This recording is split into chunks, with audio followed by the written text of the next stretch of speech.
I am the Dealmaker. I don't expect you to understand what that means. Not truly. It isn't just a name. It's a shape I've taken. A role I've worn so long it fused to the bone. You may imagine something grand or something grotesque, but the truth is simpler than that. I make deals. That's it. That's all. That's enough. You want something, I give it to you. Simple, elegant, no complicated forms, no hidden runes, no babbling goblins or cursed rings.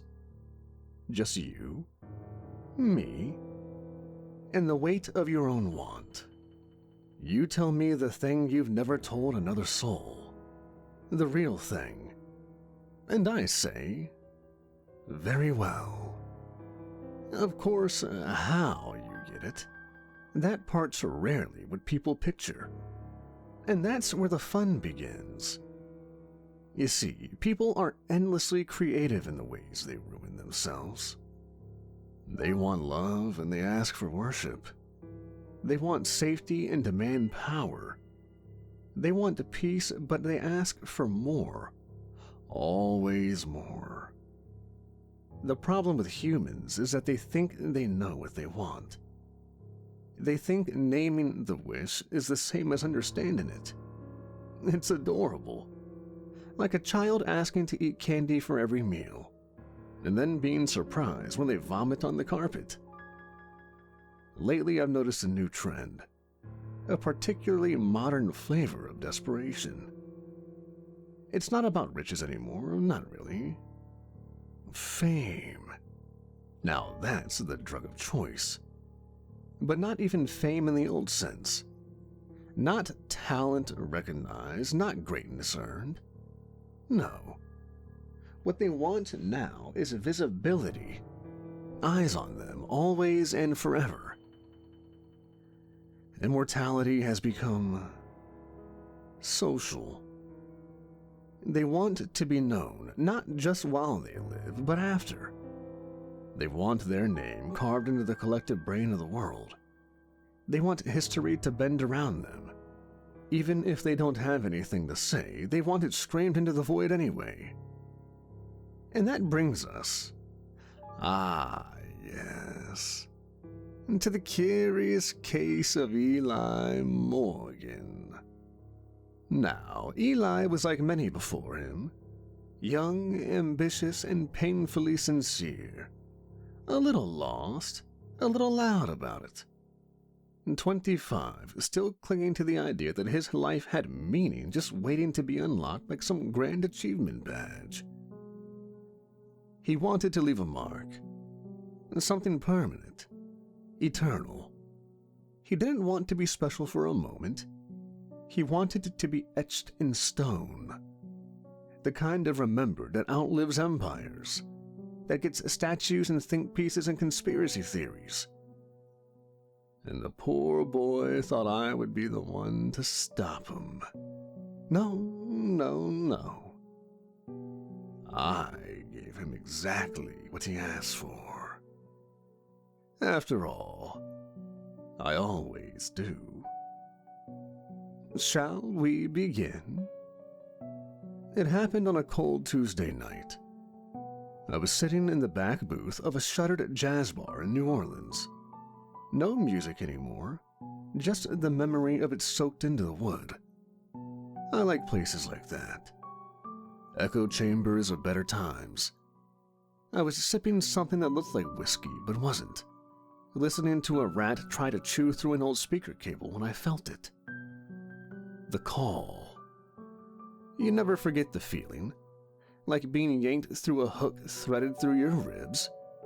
Subtle at first, then undeniable.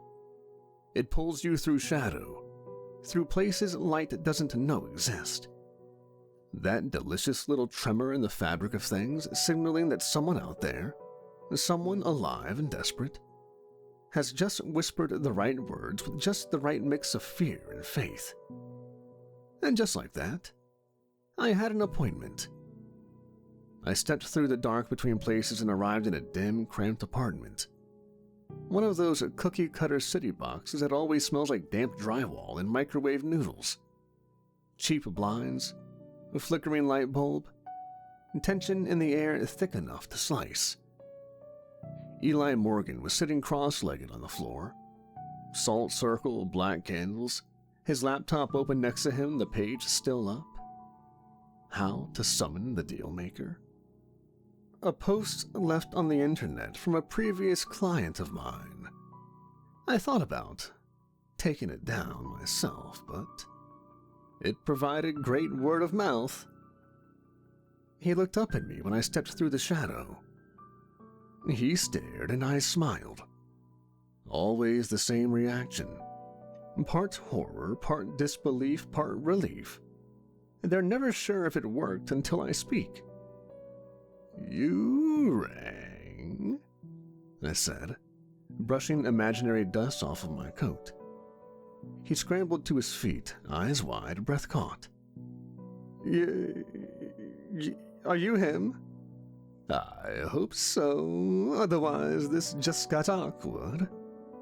He didn't laugh. Shame. I do love a good laugh. "You're the Dealmaker," he said, like he was testing the words, tasting them. "You're real." "As real as anything you've ever regretted." There was a long silence. He swallowed twice. I waited. No need to rush this part. The ask always comes. I want... He started, then stopped. "Take your time. It's important to say it right." He nodded and collected himself. Looked me straight in the eye. That part always impresses me a little. So rare these days. "I want it to be remembered forever. I want the world to never forget who I am." I tilted my head. "Forever's a long time, Mr. Morgan." He didn't flinch. "I know. You don't want fame for a year, a decade, a trend cycle or two. No, I want it to be etched into culture, into memory, into history. I want kids to learn my name in school. I want documentaries, statues, podcasts dissecting everything I ever said." Romantic. Naive, but romantic. He stood his ground, so I stepped closer.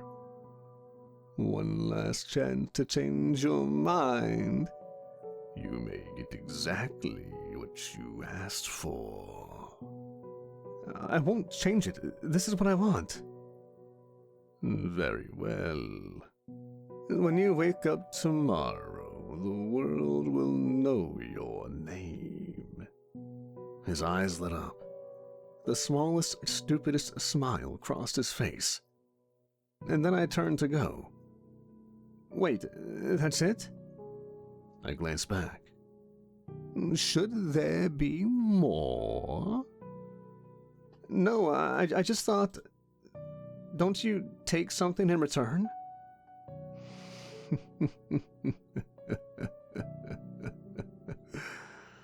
"Oh, Mr. Morgan, I already have." And before he could ask what, the shadow took me. The early days of fame, always the sweetest. Like the first few bites of a rich dessert before it turns your stomach. Eli Morgan woke up like a king.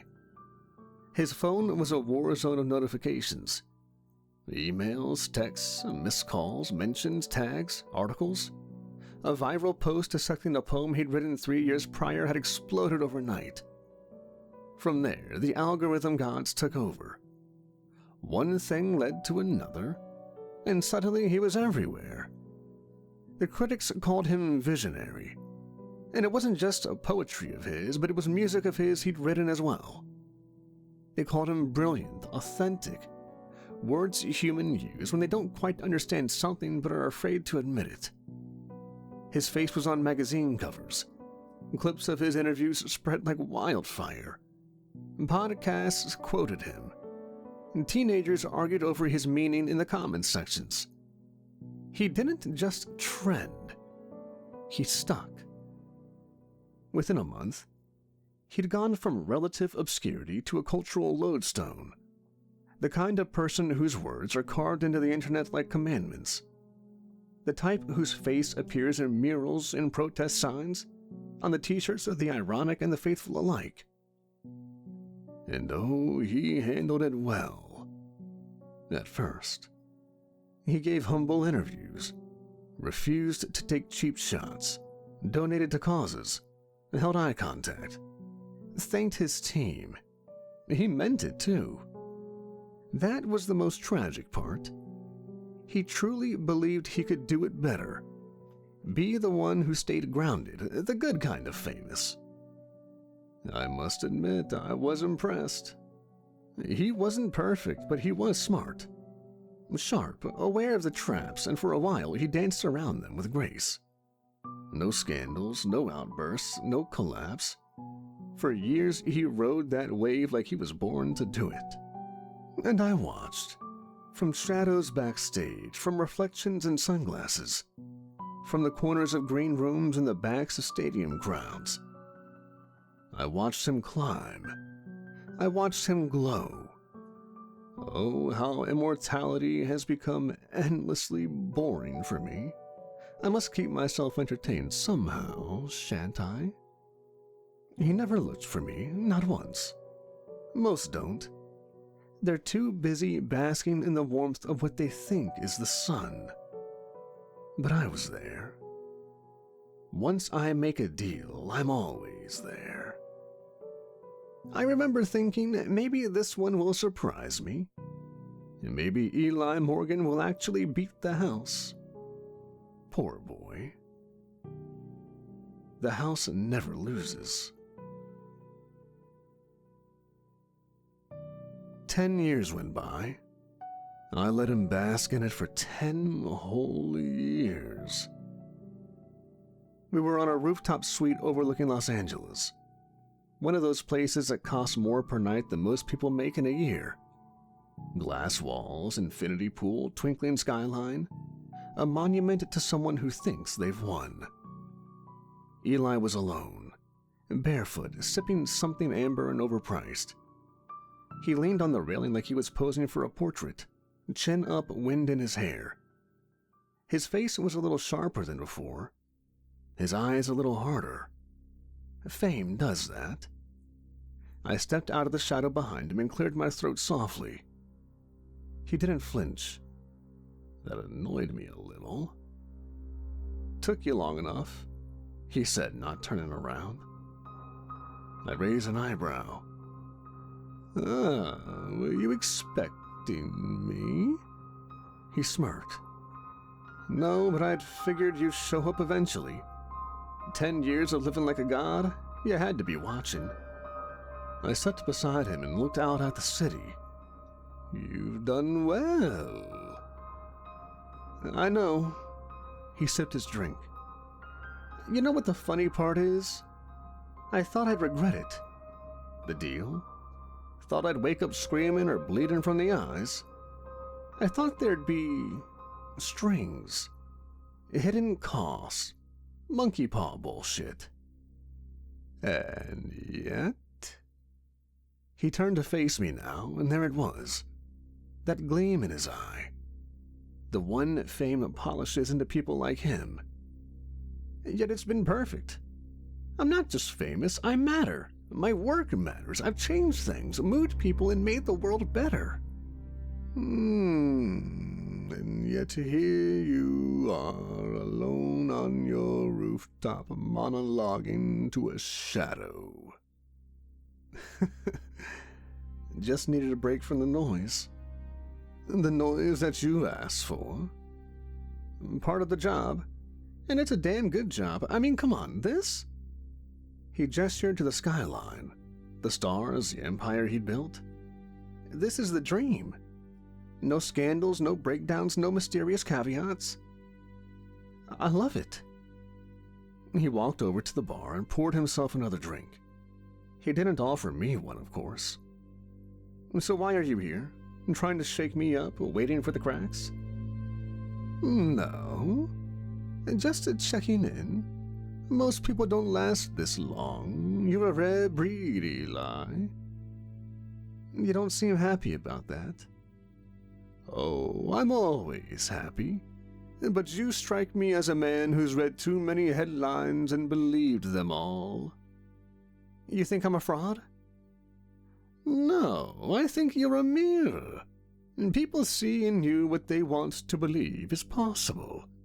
They mistake visibility for virtue, repetition for truth. And what do you see? An expiration date. He laughed too loudly. You're so full of it. You show up after 10 years just to throw shade? I thought you'd at least be clever. I leaned in slightly. And I thought you'd be more grateful. You asked to be remembered. You didn't say how or for what, or for how long before it became unbearable. He went quiet then, just a flicker. The first crack barely noticeable. I can handle it. For now. We stood in silence for a moment. Can I tell you something, Eli? Go ahead, you're clearly dying to. I've met kings and killers, prophets and psychopaths. You know what they all had in common? He didn't answer. They all thought they were in control. They all thought the story was theirs. That they were the one writing it. And they weren't? I turned my head and met his gaze. They never are. Another silence. Longer this time. And with that I made my departure swiftly. Only the soft sound of my laughter remained, curling in the night air like smoke. Fame doesn't rot from the outside. It decays from within. It wasn't one moment. That's what people always get wrong. They think there's a snap, a single headline, a tweet that brings it all crashing down. But no. With Eli, it began quietly. A hesitation here, a forced smile there. The first sign? He stopped responding to fans. No more late-night live streams, no more surprise messages of encouragement. He was tired, he said. Burnout, understandable. They forgave him. Then came the interviews. Shorter, colder, clipped with defensiveness. He contradicted himself, lashed out at a podcast host who pressed too hard, accused a journalist of twisting his words. Still they clapped, still they adored him. But I could feel the shift. Fame doesn't just give. It expects. It demands. And when you stop feeding it, it turns. The fan base splintered. Some defended him. He's overwhelmed. Others turned. He's changed. And the worst ones? The ones who loved him most became angry that their God had grown distant. The paranoia crept in. I saw it in his eyes when he thought no one was looking. That flicker, that doubt. He stopped going out without security. He stopped going out at all. Then came the break-in. A fan, obsessed, delusional, certain that they were meant to be together, made it into his home. Eli wasn't hurt, but something broke inside him that night. He moved. Vanished from the public for weeks. When he reappeared, he was thinner, louder, and harder. He accused the media of betraying him. Sued an ex-employee for leaking emails that never existed. Claimed a late-night host mocked him unfairly. The segment was gentle, honestly, but Eli saw betrayal in every laugh. The internet turned. Memes cropped up. Old clips were recontextualized. Think pieces titled, "Was Eli Morgan always this weird?" started trending. Documentaries were rushed into production, but now they came with sinister music under the voiceovers. He was unraveling in real time, and the final thread was so heartbreakingly simple. He went to a fan event unannounced, and just showed up. No security. Said he wanted to reconnect. Instead, he got swarmed, screamed at, groped, and cornered. Someone pushed him, and he panicked. A bottle was thrown. Eli grabbed a camera operator's boom mic and swung. One man, an assistant producer, fell, cracked his skull on the pavement. Dead on impact. Eli stood over him, mic in hand, blood on his face, surrounded by hundreds of recording phones. It was quiet for 2 seconds. Then the screaming started. Oh, and the trial for him was a circus, of course it was. They dragged him in wearing designer cuffs and an expression so carefully blank it looks sculpted. His team, what was left of them, issued prepared statements, begged for empathy, blamed stress, trauma, and the pressures of celebrity. No one cared. The footage was clear. The headlines were better. Eli Morgan kills devoted fan in brutal rage. Even though it was a cameraman. It wasn't accurate, but it was true enough. The prosecution didn't need to work hard. They painted him as a narcissist and a cult leader without a cause. Said he courted worship like oxygen, and when he didn't get it, he snapped. Oh, and the public ate it up. Every post, every tweet, every quote he'd ever given was dissected and twisted. The same words that once made him beloved were now used to prove how dangerous he was. Fan theories turned into courtroom arguments. Parody accounts became sources. Law professors gave TED Talks titled The Eli Morgan Effect. He became a cautionary tale before the verdict was even read. And when it was, guilty, of course. Not just of manslaughter, of moral failure, of cultural betrayal, of letting them believe in something. He was sentenced to 25 years, but truly they just wanted him gone. And yet he didn't disappear. No, that was the most exquisite part. His name lived on, and textbooks included his rise and fall in media studies. Documentaries turned out in high def. His face, stylized and hollow-eyed, became a stencil on alley walls next to slogans like, "Don't be an Eli." It was legacy, all right. It was exactly what he asked for. To be remembered, and remembered he was. But not as a hero, as a warning. And in a cell far from the city skyline, thick behind glass and concrete silence, Eli Morgan watched himself become legend. Not the kind with parades. The kind with PSAs. He didn't scream, he didn't speak, he just sat, breathing and watching. And I waited. Not to gloat. Not yet. That comes next. It was the kind of silence that sinks. No guards moved, no radios crackled. The hall outside his cell stretched long and empty, lit by flickering strips of tired fluorescence. Time didn't pass here, it just settled. Eli Morgan sat hunched in the corner of his cot, still breathing though just barely, His eyes were open but unfocused, staring at something that wasn't there. Or maybe something that wouldn't leave.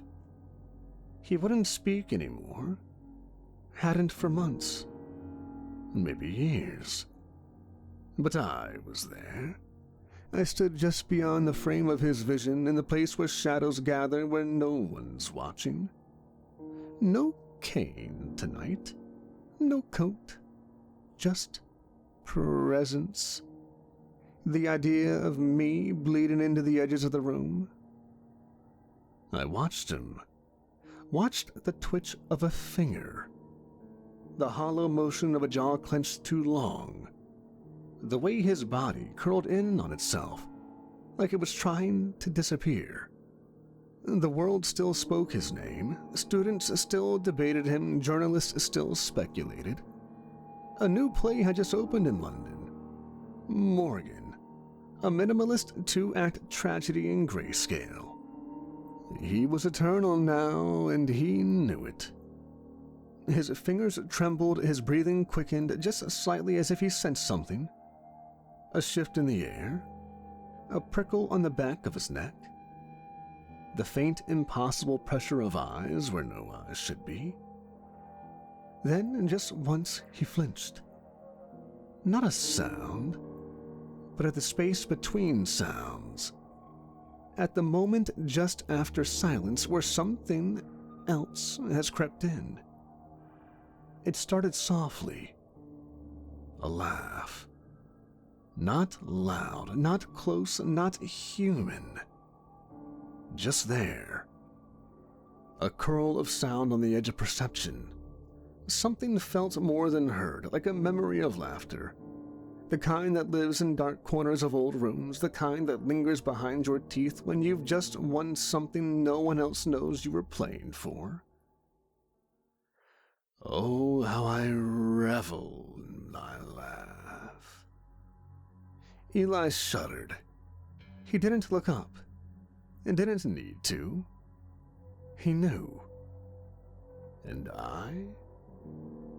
I stayed in the dark, laughing where I belong. Where I wait. Where I watch. Waiting for the next name that is already beginning to whisper itself into the walls and call me for another deal.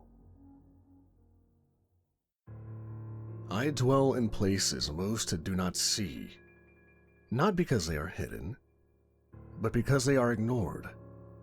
The cracks between street lamps, the cold breath of a stalled elevator, the second before a scream. These are my thresholds. My kingdom is not forged of gold or steel, but of absence. A realm of glances never met, of rooms no one truly lives in, of silence that says far more than sound ever could. You might imagine it as darkness, but that would be inaccurate. Darkness implies something temporary, something that lifts with the dawn. No, where I reside, light has simply never been invited, and that suits me fine. I am the Dealmaker. That is what I'm called, though I no longer remember who first gave me the name. I've worn it long enough that it fits as well as any skin ever could. I conduct no ceremonies, I hold no titles, but I have rules, and I obey them with the kind of reverence men once had for gods and graves. I keep my word. Always. Exactly. No more, no less. There is a pleasure in precision, in the crisp, mechanical beauty of giving someone exactly what they ask for, and watching them realize, too late, that what they meant was something else entirely. But I digress. You want a story. Very well. Let me tell you of a man named Eli Morgan. Ah, you've heard of him.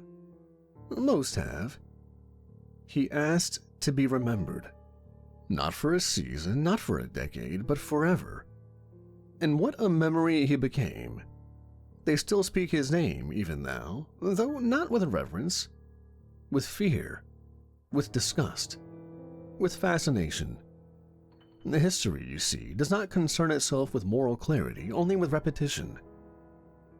Eli was satisfying. A long game with a flavor that lingered. The kind of man who believed his conviction would spare him. It never does. Conviction is a mask, and I always wait for it to slip. But there are other hungers than legacy. Humans, for all their attempts at self-sufficiency, are not made to be alone. Strip away the noise, the distractions, the digital simulation of presence, and you will find a creature desperate to be seen, to be known, to be touched, even if only for a moment. Some chase fame for this, others religion. Some turn to love, and others to strangers in the dark. And sometimes in that dark, they find me.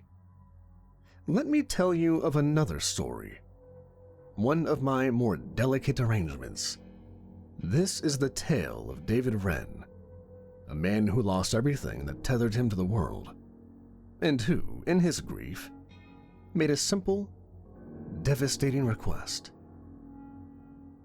I don't want to be alone anymore. I catch my word. Of course I did. There are many things that will unravel a human being. Starvation, shame, loss. But of all the torments I have witnessed, and I have witnessed far more than most, none work more slowly, more completely, than solitude. You see, humans are born towards others. Their very construction is a scream for connection, wailing, helpless, demanding to be held before even they understand what holding is. From breath one, they are reaching. Even in silence they speak.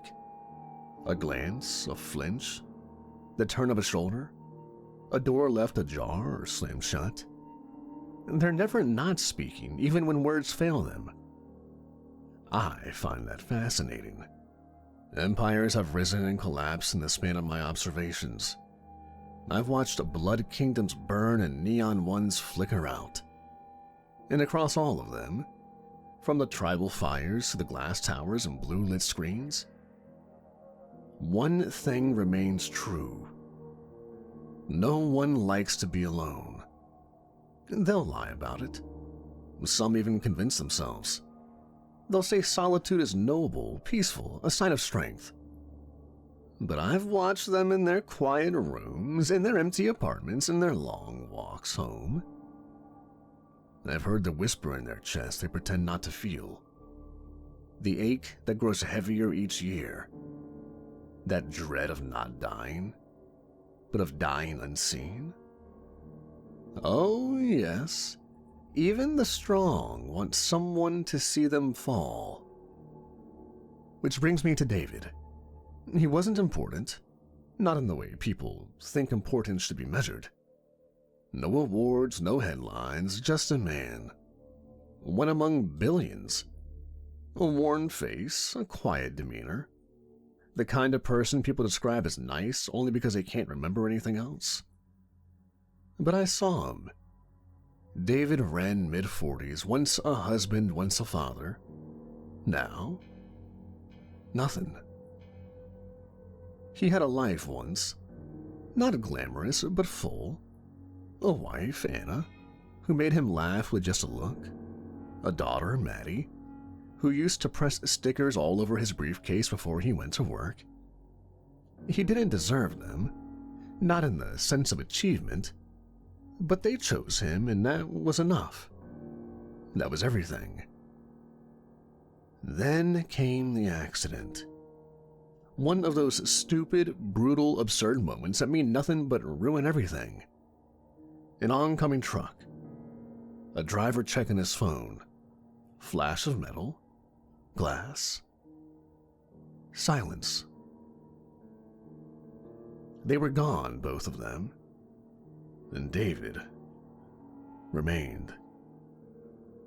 For years he functioned, showed up to work, responded when spoken to, ate, showered, paid taxes. But he wasn't alive.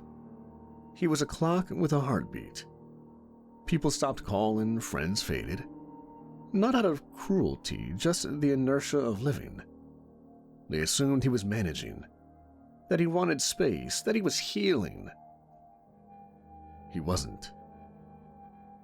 He sat alone each night, at dinner in front of the TV he never turned on.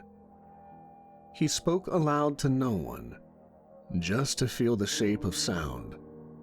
Holidays became unbearable, weekends worse, and through it all, the weight of no one noticing built like dust in a room that's been sealed too long.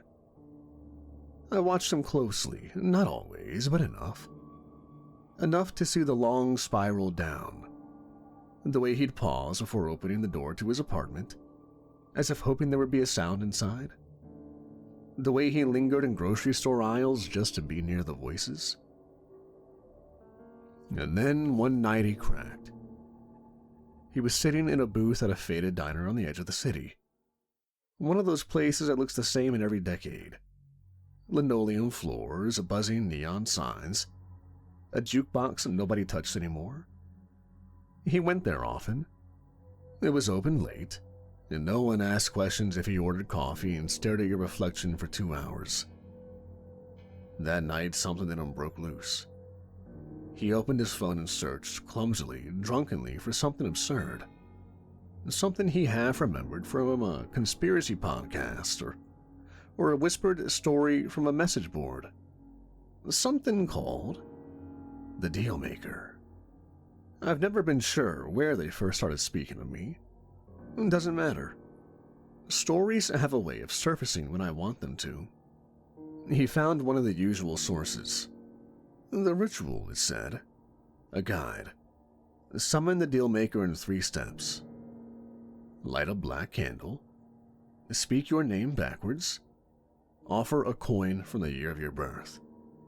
Nonsense, of course. But charming. I've said this before, but it bears repeating. The ritual is not real. Not truly. There is no sacred geometry. No blood sigils, no correct time of night. The only thing that matters is intent. Desire. Undiluted. That's the beacon. If you call me, not casually, not jokingly, but from the bottom of whatever cracked part of your soul still aches, I will hear it. David Ren didn't know that. But in the booth, under jaundiced lights and the soft hum of a tired waitress wiping down a counter, he whispered, I don't want to be alone anymore. And I heard him. He lit nothing, offered no coins. He simply pressed his palms together, elbows on the table, head bowed like a man in church. He said it again. I can't be alone anymore. The words trembled, not loud, but true. And in that instant, the booth across from him was no longer empty. He didn't look up at first. Didn't have to. The presence was undeniable, like heat from a fire you haven't lit, like static before the storm. He raised his head slowly and saw me there. Tailcoat, cufflinks, top hat, a smile. Everything just so. He blinked and he rubbed his eyes. I gave him a polite nod. Ah, David. It's a pleasure to finally meet you. David stared at me like a man waking from a dream he wasn't sure he wanted to end. His eyes weren't afraid, not really. Just tired. The kind of tired that goes beyond body and into bone. He looked at me the way a man looks at the last page of a book he knows won't end well, but keeps reading anyway. Who are you? He asked. His voice was rough. like it hadn't been used for anything meaningful in weeks. I smiled. You know who I am. I didn't think this would work. Yes, well, they never do, I said, gently adjusting my gloves. But it did, and here we are. His eyes darted around the diner, but no one noticed us. Of course not.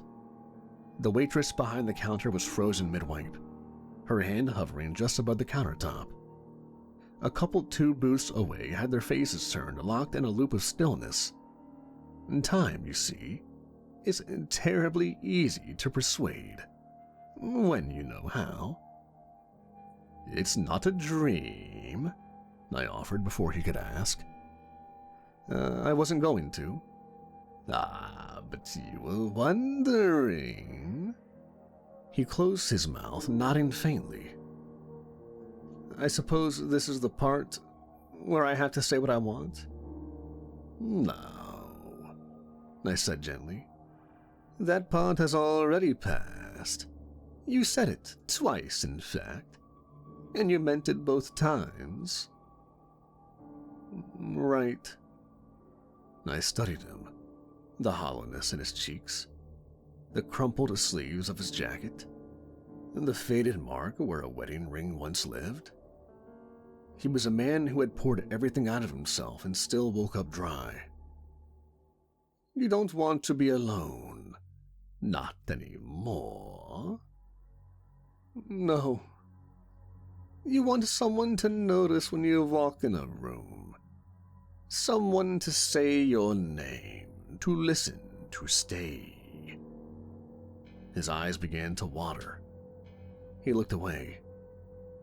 You want presence, company, connection. Not once in a while, not briefly. Always. Yes, he said, barely audible. Always, I repeated. He nodded again, this time more firmly. You understand, I said, tone softening. This is not a temporary solution. It won't fade, it won't pass. You said never, and I take such words seriously. I meant it. Whatever the cost, I can't keep doing this. The silence, the emptiness, I'm not built for it. No one is. They just pretend better than you. So what? What now? Do I have to sign something and give you my blood? My soul? I chuckled, not mockingly. I do appreciate the classics. No need. Your will was enough. The deal is made. Just like that? I nodded. When you wake, you will never be alone again. David looked at me like he wanted to believe, but didn't dare. And what do you get out of this? Oh, I always get something, but that's not your concern. He hesitated, then asked, Will I be happy? A pause. I looked at him with the kind of warmth that can be mistaken for kindness, if you're desperate enough. You won't be alone. He looked down at his hands. They were trembling slightly. When he looked up again, I was gone. The booth across from him was empty. But for a moment, just a flicker, he could still smell smoke and old velvet. He could still feel the weight of eyes that had seen too much, and a presence that had never once broken a promise. Some wishes rot from the start. You can smell it. There's a scent to false desire. Bitter, grasping, frantic. But David's wish, it was clean, honest. Not pure, no, but raw in a way I find it deeply satisfying. He didn't want power. He didn't want immortality or adoration. He simply wanted someone. And he got everyone. It began, as these things often do, with something small. The waitress at the diner, Cora, paused at David's booth the morning after our meeting. She topped off his coffee and asked how he was doing. He blinked up at her, surprised. She'd never said more than a hi before. "I'm fine," he said. She smiled. "You look like you could use some company. Mind if I sit for a minute?" David looked stunned, then nodded. And just like that, she slid into the opposite seat, chatting about the weather, the weird regulars, her dreams of moving west. She didn't even seem to notice a line of customers building at the counter. When she finally got up to leave, she touched his hand gently.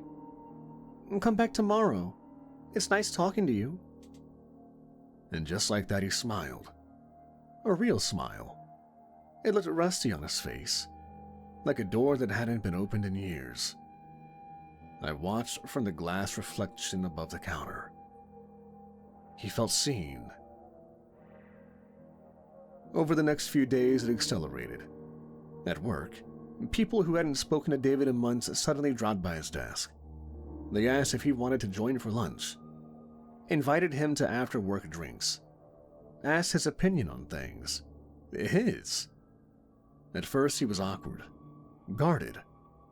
He'd learned, after the loss, to keep a certain distance from the world. People left. They always left. But these people stayed. His inbox filled with messages. "You free for coffee? Let's catch up. You've been on my mind." He started responding. One night, a neighbor knocked on his door. Young guy, mid-20s. Smelled like weed and desperation. "Sorry, man, this is weird, but I don't know. You just seem like someone I can talk to." I do? "Yeah, like you've been through some shit. You get it." David stepped aside and let him in. They talked for hours.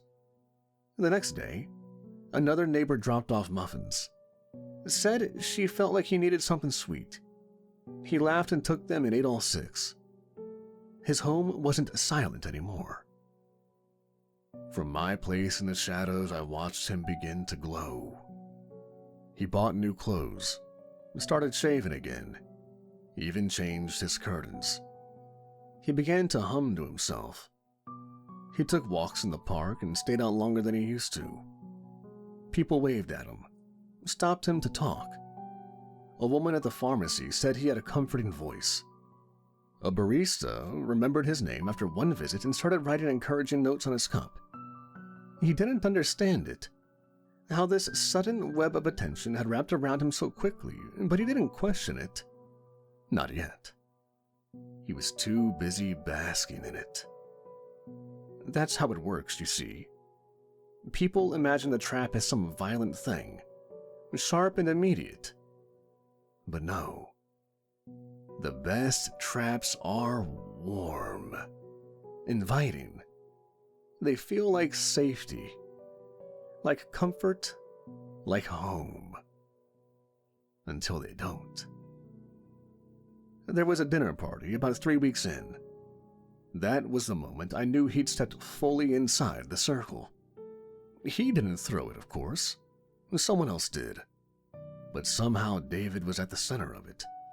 A dozen people, some of whom barely knew each other, all drawn together by him. They toasted to him, told stories about how much he'd helped them, how his kindness had meant something, how just being around him made things easier. He nearly cried right there at the table. When they asked for a speech, he gave one. Awkward, heartfelt, and trembling at the edges. "I didn't think people like you still existed, or that I'd ever find them again." Everyone applauded. He was full. Not just fed, but filled. Surrounded by warmth. The sound of laughter, the glow of presence. He went home that night and stood in the middle of his apartment staring at nothing. He said aloud to the air, "Thank you." I heard it. Of course I did. The trap was well in place by then, and slowly, so slowly, the teeth began to press in. He didn't notice it at first. How the conversation started running long, how people lingered too much, how friends began texting at strange hours asking where he was, what he was doing, who he was with. "You've got such a calm vibe, I just feel better around you," they'd say. Then there were the unannounced visits. A co-worker stopped by with takeout every night for a week and said she just felt like he needed company. Another neighbor started showing up with laundry to fold together like old friends. Even at the diner, Cora began sitting with him before taking his order, then staying longer than she should. He laughed it off at first, called it a good problem to have. But I could see it. The edge of his patience fraying, the weight of it beginning to bear down. Not hostility, not fear, just exhaustion. He had asked for connection and for company, and now it never left. I stood in the mirror once, watching him brush his teeth. He didn't notice me, of course not yet. But his shoulders were beginning to droop again. Not like before, when they'd hung with grief. Now they sagged with something heavier. Something constant. I smiled. The warmth he had begged for was no longer light. It was heat, pressure, noise. And he was only beginning to feel how hard it is to breathe when someone else is filling the air. There is a threshold between intimacy and intrusion. Most people never notice when they cross it, until they're already too far in, until a kind word becomes a cloying one, until company begins to feel like supervision, until presence becomes pressure. David Ren had crossed that line. He just hadn't realized it yet. I did, of course, but I wasn't about to tell him. It began with the texts.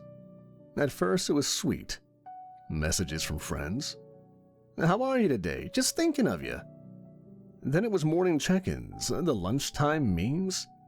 Then evening, "I just wanted to hear your voice" kind of calls. And when he didn't respond fast enough, they followed up. "You okay? Everything all right? You're not mad at me, are you?" Every pause became suspicious. Every breath away from a screen and a fence. He started waking up to 50 unread messages a day. Then came more drop-ins. Cora stopped asking before she visited. Who knows how she got his address? She'd show up with leftovers, stories, tears. One night she cried on his couch for 3 hours about a man she barely knew, then asked if she could crash on his floor. A former coworker began showing up. Said he just felt better with David around. "You don't have to talk, just be here." People brought their problems to David like cats dragging dead birds to the doorstep. A breakup, a panic attack, a lost job. "You're just so grounding," they'd say. At first, David nodded, smiled, and listened. Then he started losing sleep. He tried taking walks to clear his head. Just 30 minutes of air, of quiet. But people followed. "Hey, I saw you leave. Mind if I join? I was just heading this way too." "You don't need to be alone, man. We've got you." At the park, strangers sat beside him on benches. Not just once, every time. They'd struck up conversation like they knew him. They didn't, of course, but they acted like they did. One woman leaned in close and whispered, "You're the kind of person people gravitate toward. It's beautiful." He smiled politely, but inside something recoiled. He stopped going to the park. At home, things got worse. Someone left cookies at his door with no note. Someone else left a framed photo of the two of them. Only David couldn't remember who she was. Once, late at night, he saw a figure outside his window just standing there. When he opened the blinds, the man waved. Not threateningly, just watching. David didn't sleep that night. He started lying to people. "I've got plans. I'm out of town. I'm not feeling well." It didn't help. They came anyway. Once a woman told him she dreamed he needed her. Another said she had a feeling he was sad. A man claimed he was just happening to be in the neighborhood, even though David had moved weeks ago. They always found him. Even at work, he couldn't get space. His office door, once closed without question, was now seen as an invitation to knock constantly. The shift in his posture was subtle, but I saw it. His shoulders crept inward again. His hands began twitching. He spoke less and smiled less. The circles under his eyes returned, deeper than before. He wasn't grieving anymore, he was drowning. One evening he went to a movie theater across town, alone in disguise. Hood up, no phone, paid in cash. He needed 2 hours without anyone. He sat in the back row and the theater was nearly empty. But halfway through the film, someone sat directly beside him. Not in the row, not in the same section. Right next to him. The man didn't speak, just sat, breathing evenly, staring ahead. David didn't move. He couldn't. After the credits rolled, the man turned to him and said, "I just knew you wouldn't want to be alone tonight." David walked home in the rain. When he got back to his apartment, there were 6 people waiting inside. Friends, neighbors, a coworker. They'd used the spare key he didn't remember giving out. "Surprise game night!" one of them shouted. David didn't speak. He stood in the doorway, dripping rainwater onto the tile, staring at their smiling faces. He said nothing. He didn't scream, but I could feel it. Something cracking, something important. And I watched. I was in the mirror behind the television, in the shadow under the kitchen table, in the space between David's heartbeat and his breath. He'd never asked to be alone again, and he wasn't. Not for a moment. And the beauty of it was only just the beginning. It took David 2 more weeks to break.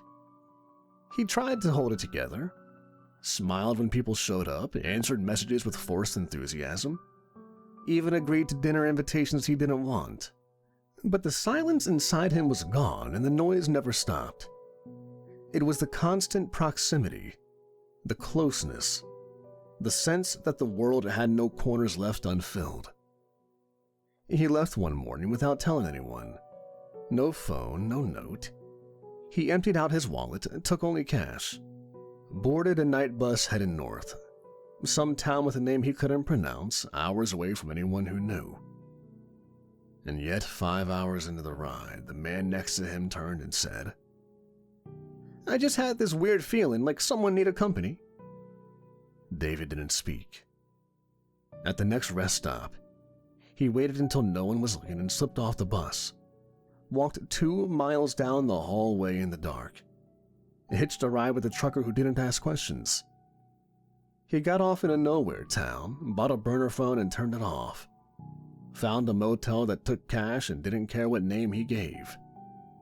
For the first time in weeks, he breathed. The motel was cheap, wood-paneled, musty, humming with some unseen bug. But it was quiet. Blessedly, painfully quiet. He sat on the bed and wept. He fell asleep with the television off and woke to a knock on the door. "Housekeeping. Just checking on you." He froze. Another knock. "You okay in there? Just don't want you to be alone for too long." He didn't answer and didn't move. After a long minute, the footsteps retreated. He waited and counted to 100, then gathered his things and climbed out the bathroom window. Over the next few days, he wandered from town to town. A diner here, a library there. Always hiding. Always pretending to be someone else. But it didn't matter because they always found him. Not the same people, never exactly that, but someone. A woman sitting across from him at a bus stop knitting suddenly said, "You look like someone who could use a friend." A gas station clerk said, "I don't know why, but I just can't let you leave without checking in on you." A child handing him a drawing with the words, "Don't be lonely." David stopped sleeping. He tried once, just once, to scream at them, to demand space. The woman he snapped at? She cried, apologized, said she didn't mean to intrude, said she just wanted to show him he mattered. Then she sat quietly beside him for 5 straight hours, saying nothing, breathing next to him and watching. He checked into a cabin in the woods. Remote, unlisted, no power, no signal. On the 3rd night, he heard voices in the trees. Not threatening, not violent, just calling his name over and over again, soft and patient. Smiling. And somewhere in the shadows beneath the floorboards, I smiled with him. David didn't return from the woods. Not really. He came back into society, yes. Staggered into a gas station on the edge of civilization after 4 days without food, his face gaunt, clothes torn from brush, eyes wide and glassy like a man who'd seen something he couldn't explain. He didn't speak. He just stood there while the cashier asked him if he was okay, if he needed help, if he'd been in an accident. When the man gently touched his shoulder, David flinched so violently that a shelf of candy bars collapsed behind him. He was still apologizing when the police arrived. He told them he wasn't lost. He told them he just needed to be alone. Over and over. "I need to be alone. Please let me be alone." That was all he said. They took him to the hospital first. Ran tests. No drugs, no alcohol. No sign of trauma beyond dehydration and exhaustion. Then came the psychiatrist. Then came the transfer. The facility was clean, quiet, and state-funded. White walls, soft voices. Smiling staff with badges and clipboards who said things like, "Let's talk and you're safe now." They told him he wasn't in trouble. That he was being watched because they cared. That it was their job to make sure he was never in danger again, not even from himself. And so the final prison clicked into place with the gentlest of hands. David was not locked in a cell. There were no chains, but the attention, oh, the attention was constant. A nurse visited his room every 30 minutes. Lights on, knock at the door. The therapist spoke to him for hours. Asked him about his childhood, his trauma, his grief. They wanted to understand him, dissect him, and fix him. They looked at him like a cracked porcelain doll they were trying to glue back together. With kindness, with pity, with need. Because that's what it was in the end. Need. They needed him to respond, to be open, to be present. Patients gravitated towards him, sat beside him in the lounge, uninvited. One woman followed him from group therapy to lunch to rec time without saying a word. Just walked behind him, humming and smiling, always near. He tried silence. That didn't work. Silence made them more concerned. They said it was a symptom. They logged it, adjusted his meds, scheduled more sessions. When he refused to engage, they didn't get angry. They got worried. They leaned in closer. They brought more people in. They whispered in corners about his progress and how he needed support. Everywhere he turned, someone was there. A hand on his shoulder, a voice in his ear, a smile across the table. He once hid in a supply closet for an hour just to feel air that wasn't shared, just to be still. They found him, of course, they always did. "You don't have to isolate," the nurse said, gently taking his hand. "You don't need to be alone anymore." He didn't respond, but I saw it in his eyes. Something pulling back into the skull, folding in on itself. He stopped trying after that. No more hiding, no more resisting. He sat when told. He walked when asked. He blinked when spoken to. He was compliant, quiet, present. Gone. And all the while, the world buzzed around him. Nurses laughing too hard, patients asking the same questions again and again. A low, humming symphony of people who meant well, who only wanted to help, who couldn't, for the life of them, leave him alone. They called it recovery, but I knew better. David Ren had been healed into nothing. He had been fulfilled, completely, undeniably, and eternally. And not once did I break my word. Years passed. No one marked them, not really. Not even David. Time in the facility didn't follow the rules it did outside. Days didn't begin or end as much as they repeated themselves in slightly rearranged patterns. David sat through it all with a kind of eerie serenity. Not quite peaceful, certainly not content, but resigned. He spoke less, moved less, ate when they told him, nodded when prompted. But the light in him had long since gone out. He had become a fixture, something dependable, something familiar. The nurses liked him. He never lashed out, never caused problems. Some even said he was their favorite. But no one noticed how often his eyes didn't move, how he never looked directly at anyone anymore, how the silence he once begged for had become a cathedral inside him, unreachable and sacred. And then one night, after lights out, after meds, after the hushed conversations of orderlies trailing off into the corridor, something changed. It was the smallest thing, a delay. For once, no one came. The hall outside his room, so often filled with footsteps, was silent.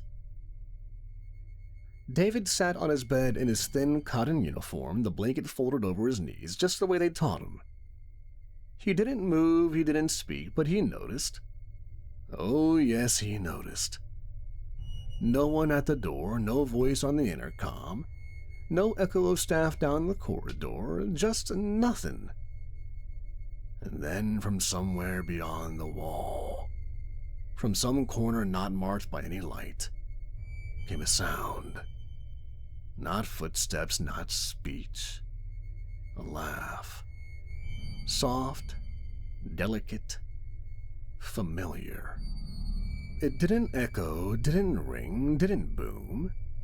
It simply existed, like smoke curling beneath a doorframe. It slipped into the air and wound itself around David's ribs, and he flinched. Not visibly, just a twitch. A breath caught between inhale and exhale. His eyes widened a fraction. He knew that laugh.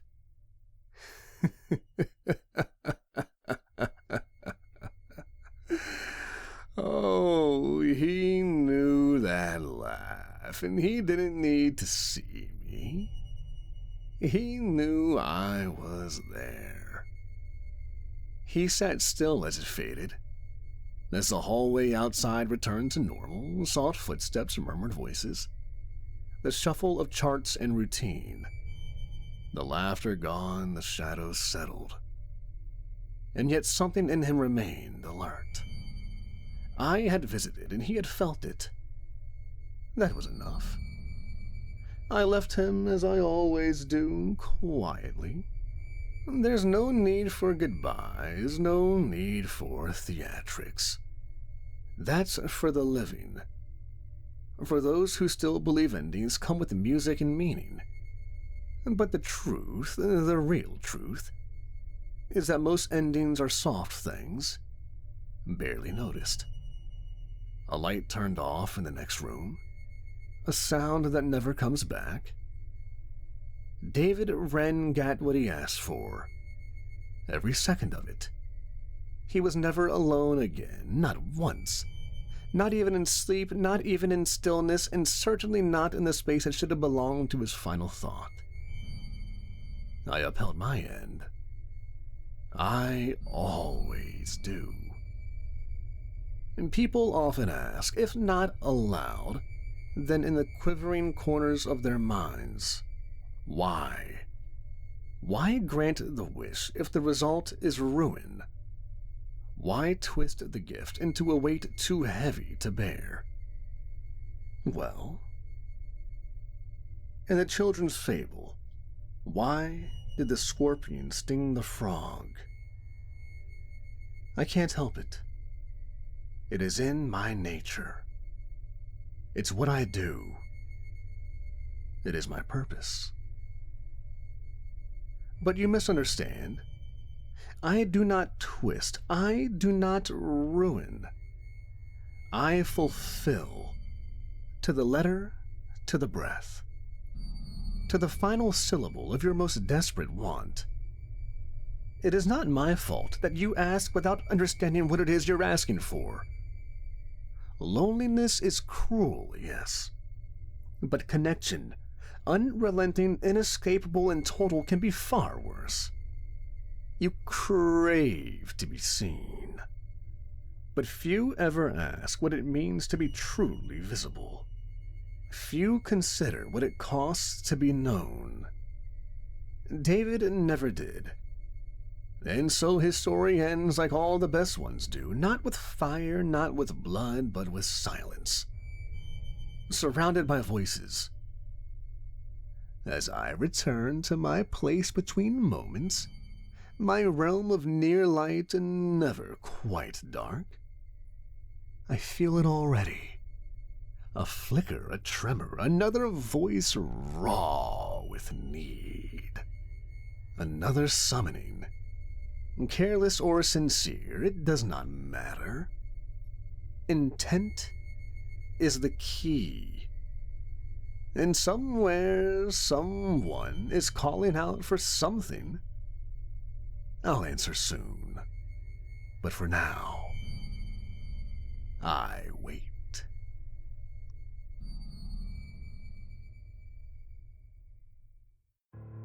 They never ask for what they really want. Oh, they think they do. They come to me with trembling voices, with eyes heavy from staring too long into a life that didn't deliver what they thought it would. They come broken or bored or burning with hunger they can't name, and they make their wish.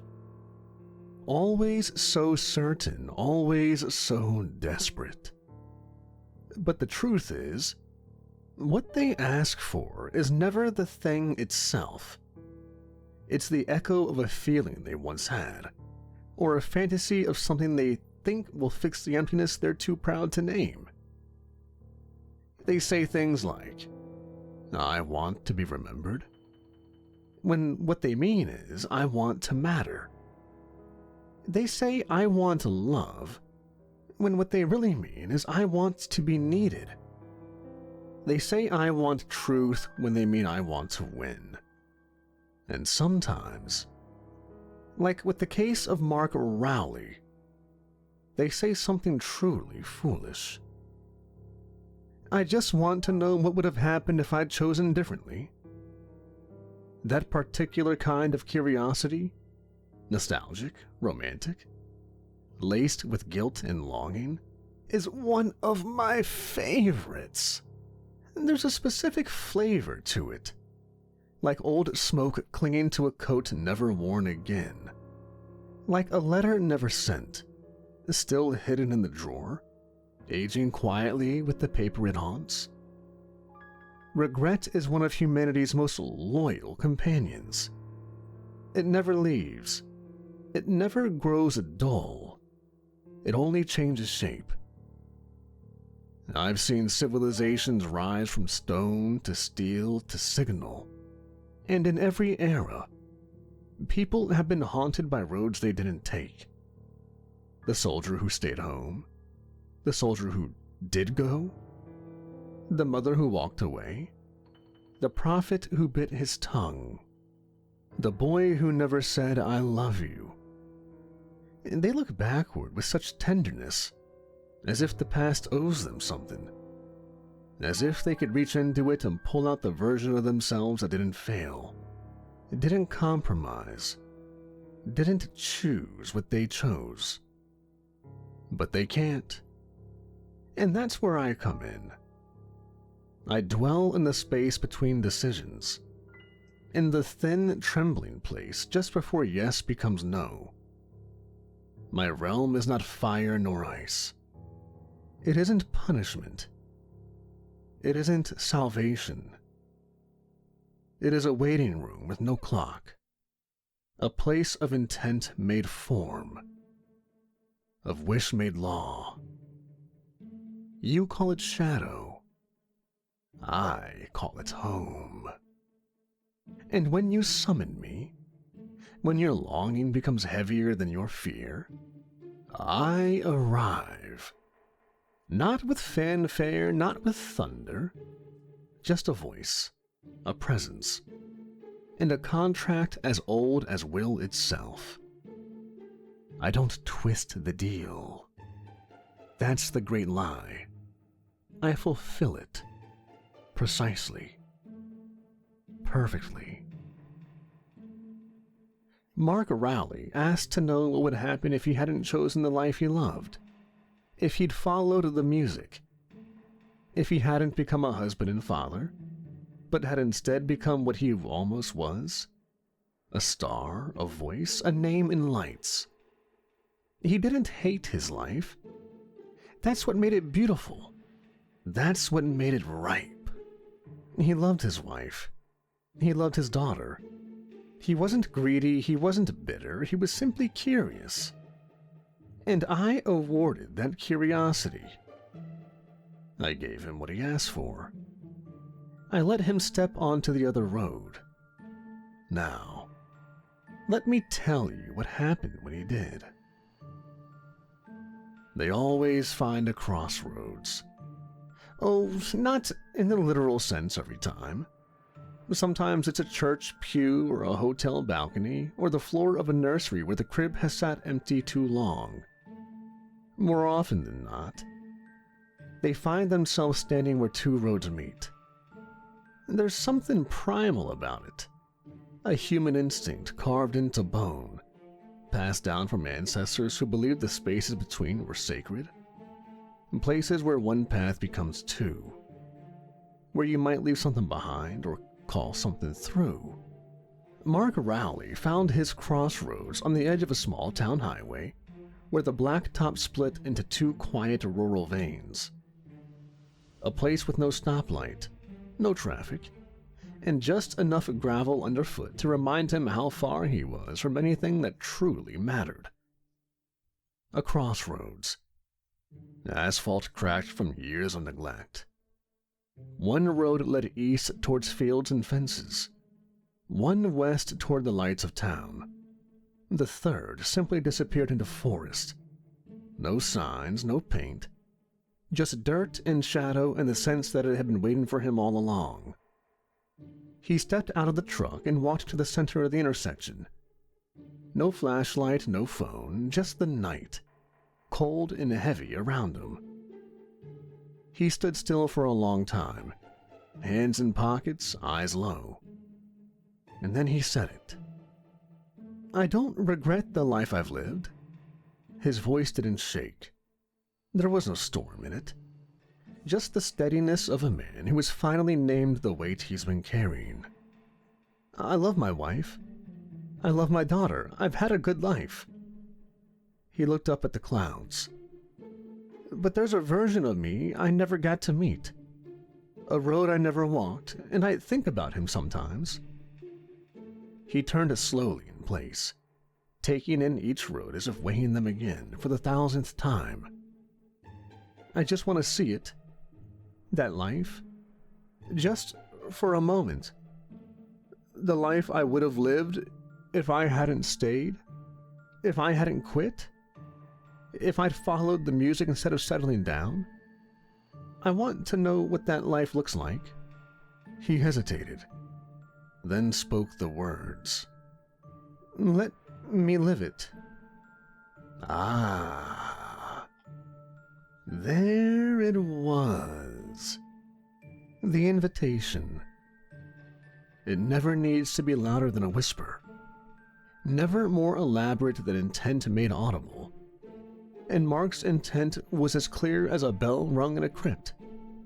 I stepped from the shadows as the air thickened, as the silence adjusted to make room for something else. Something that had always been there, just a hair outside of his perception. 1 foot on the gravel, 1 foot on the road, cane swinging gently at my side. Well, that was rather poetic, I said warmly. Mark spun around, startled. Jesus! No, I interrupted, raising a gloved hand. He doesn't do crossroads. Too structured. I, on the other hand, do enjoy a proper intersection. He stared, blinking. Who are you? I tipped my hat. You called, I came. That's not possible.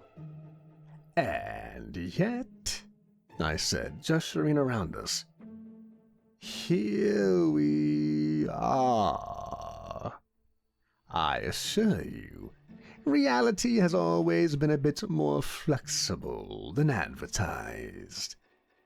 Mark took a step back, one boot scraping the gravel. So, what are you, some kind of demon? I smiled. A touch dramatic. Think of me instead as a specialist, a broker of outcomes, a facilitator of possibilities. He squinted. The Dealmaker. Ah, you have heard of me, I said, bowing slightly. I thought you were just an internet horror story. All the best ones are, and yet somehow people keep telling them. Curious, don't you think? He hesitated, rubbing his palms together nervously. So what, you're here to tempt me? Ah, no, Mark. Temptation is for those still deciding. You've already made your choice. I'm just here to oblige. His brow furrowed. I didn't choose anything. You asked to live the life you didn't choose. Not just to glimpse it, not just to know it. You said quite clearly, let me live it. And I heard you, and I felt your intent. He looked stricken. I didn't mean permanently. You didn't say temporarily either. And I do take words seriously. You see, I'm very old-fashioned. I believe in precision, in honoring the letter of a man's will. Mark took a slow breath. I just wanted to know what could have been. And Now you will. What happens to my real life? My family? I shrugged. That life remains unchanged. Just not for you. That's not fair. No. But it is just. He stood there, fists clenched, jaw tight. I could see the war behind his eyes. The father and the dreamer locked in one final grapple. Then came the moment. It always comes. A tiny flicker in the soul. I saw it in him. The part of him that wanted this. That had always wanted it. And it shone through. I want to see it, even if it's just once. I reached out a gloved hand and touched 2 fingers to his forehead. Then let it begin. The sky shivered, and Mark Rowley vanished. Not with a bang, not with fire, just with a breath, and the sound of an old song rising faintly from the road behind him. Mark woke to bird song and the faintest echo of applause in his ears. Not real applause, not yet, but some imagined version of it still clapped along the edges of his mind as his eyes adjusted to soft morning light filtering through cheap blinds. He blinked twice, then again, his vision swimming, his head swimming harder. He was lying on a couch, not the one in his living room. This one smelled like cheap beer and stale pizza and time. The walls were familiar, but younger. The scuff marks weren't there yet. The poster above the TV, his old concert flyer, wasn't faded at the edges. The stack of CDs beside the stereo hadn't collected dust. Mark sat up slowly, and the weight of his own body startled him. Not because it was heavier, but because it wasn't. His knees didn't crack. His back didn't ache. His skin didn't stretch tight over time-worn muscle. He looked down and saw forearms that hadn't yet known years of desk work, hands that hadn't yet buried a dog, built a crib, or signed 30 years' worth of insurance forms. He stumbled to the bathroom, flipped on the light, and froze. The man in the mirror was 21 years old. A little stubble, hair longer and messier than he remembered wearing it, a silver hoop in his left ear. He leaned in.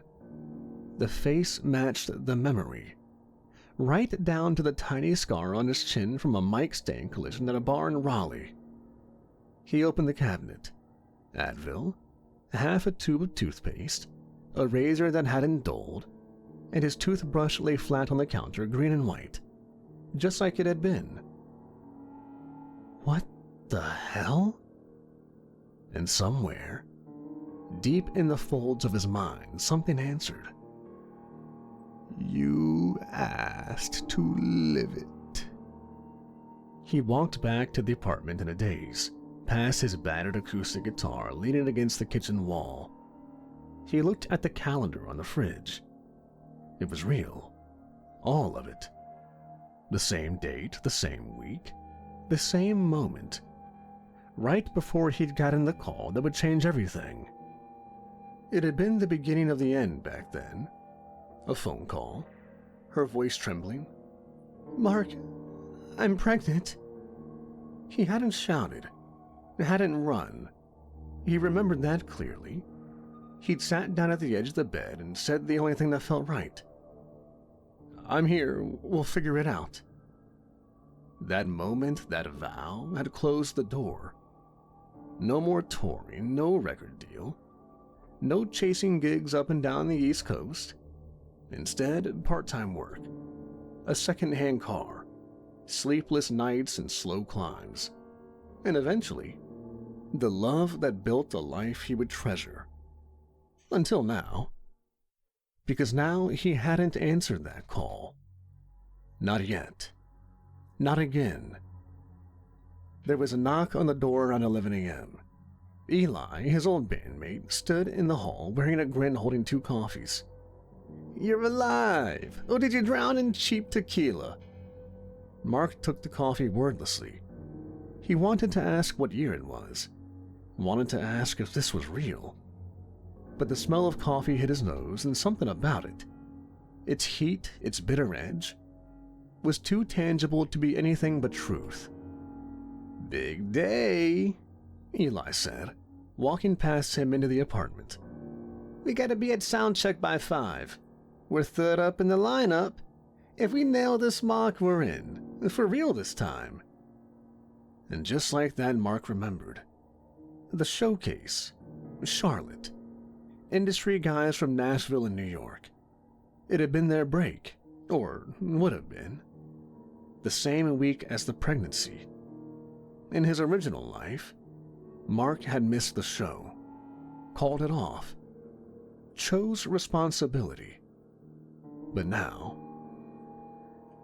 the phone didn't ring. No call, no crisis, no tears on the other end of the line. Just Eli, babbling about sound levels and strings and how they'd open with the newer set list. The one with Low Tide Revival. Mark nodded slowly. He remembered how good they'd been. He remembered the way that one song used to hush a room. Something deep in his chest stirred. Something he hadn't felt in years. A pulse that wasn't about duty. Wasn't about love. It was about fire. The kind that burns before it warms. "Are you good?" Eli asked. "Yeah, just haven't had coffee yet." Eli laughed. "Then drink, man. You've got a record deal to win." The rest of the day unfolded like a reel from someone else's life. But it wasn't someone else's. It was his. Just a version that had been waiting quietly all these years. Like a backup file the universe had never deleted. The venue was grimy but electric. The stage smaller than he remembered, but more alive. He touched his guitar and felt the years peel away. His voice was stronger than he expected. Lungs open, hands steady. They played. They killed. He felt it from the crowd. That click. That silence between verses where the air itself listens. He saw a man in the back nodding slowly. The kind of nod that comes with contracts. Afterward, beer in hand, backstage, Eli was nearly crying from joy. "They loved us. You felt that, right? They loved us," he kept saying. Mark smiled. Not out of arrogance, out of something deeper. A kind of joy that felt like stolen light. He didn't think about the porch light at home. Didn't think about the cracked tile or the daughter whose name his mouth hadn't spoken since waking. It was easy in that moment not to remember. Fame suits some men like a crown. With others, it drapes over them like a burial shroud. Mark Rowley wore it the way most do at first, with wonder. Like a man trying on a suit he never believed he could afford. He ran his fingers across the seams, dazzled by the shine, oblivious to how tight it would become around his throat. I watched from the wings, from the camera flashes, from the silence just before the encore. My place is always just outside the spotlight, close enough to feel the heat, but not so near as to cast a shadow. That's the trick, really. You never see me in the story until the end. And by then, it's far too late. His rise was fast. Fame often is these days. People confuse velocity with destiny. They don't realize how little resistance the world offers to someone who finds it entertaining. The industry latched onto him like it had just rediscovered sincerity. "Mark Rowley has the voice of a man who's already lived," one critic wrote. Another, He sings like someone who's loved hard, lost harder, and somehow came through brighter.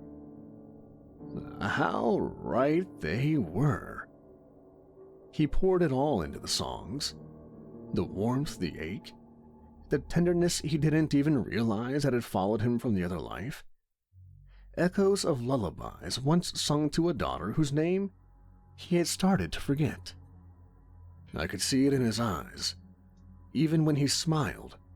That ghost, a faint pull in his chest, nothing he could name, just a tiny dissonance beneath every note he played.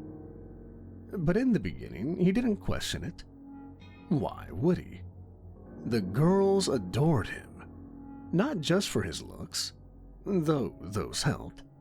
His younger self had been sharper, less softened by time, but for how present he seemed, or that's what everyone said. Mark Rowley looked you in the eyes when he sang, made you believe you mattered, even in a crowd of 10,000. He didn't know it yet, but that was the residue of another life still clinging to him. A life where he had mattered, intimately, daily, where he wasn't adored by strangers but known by a handful of people who would have crawled through fire for him. But this version of Mark was adored by millions.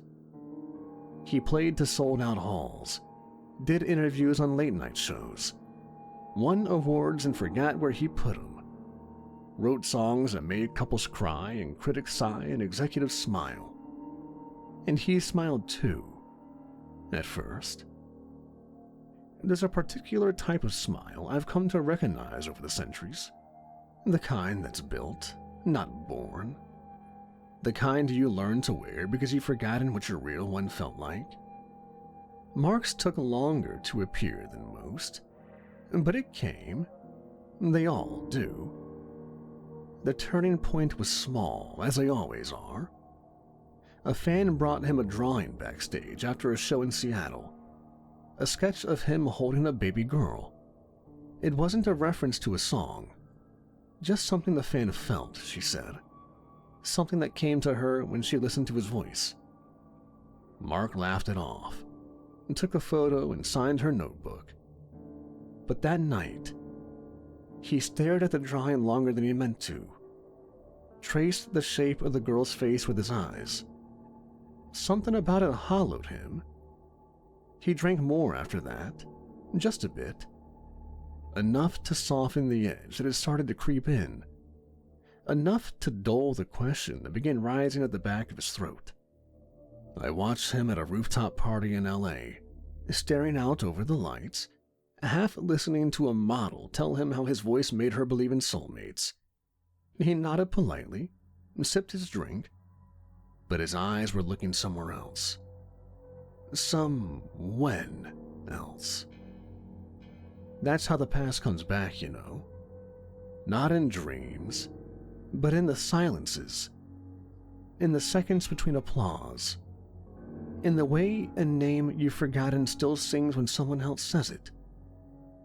He started writing again, not songs for radio, but quieter things, unfinished lyrics scribbled on hotel stationery. Phrases like, "Your eyes weren't famous before they knew me. I remember something that never happened. And the song I don't remember writing still plays in my head." But they never made it to the studio. By year 3, the awards started to matter less. The crowds got bigger but felt further away. He dated women who mirrored each other. Faces changing, but eyes always hungry. He smiled in photographs, he laughed on cue. But I could see the ache growing in him. He was successful, he was admired. He had become the man he'd always dreamed of being. And still something in him mourned. He didn't know why, but I did. Because Mark Rowley had made his choice. He asked to live the life he didn't choose. And that's exactly what he was doing. To the letter. To the end. I watch from the alley across the street, leaning on my cane, a shadow draped in midnight silk. Mark tried to hide the regret. Hide it in tour schedules, press appearance, collaborations, and after-parties. The first real crack appeared on a Tuesday morning in June during a radio interview. The host, a chipper young man with perfectly disheveled hair, asked a routine question. "So, what drives your writing, Mark? What do you pull from?" And Mark, who had answered that question 100 times before with the ease of a practiced script, paused. He opened his mouth, then closed it. For a full 3 seconds, an eternity on air, he sat there blinking. "I don't know. Sometimes it feels like I'm writing to someone who isn't there anymore." The host chuckled. "Ex-girlfriend?" "No," Mark said, then softer, almost to himself. "Someone I never met."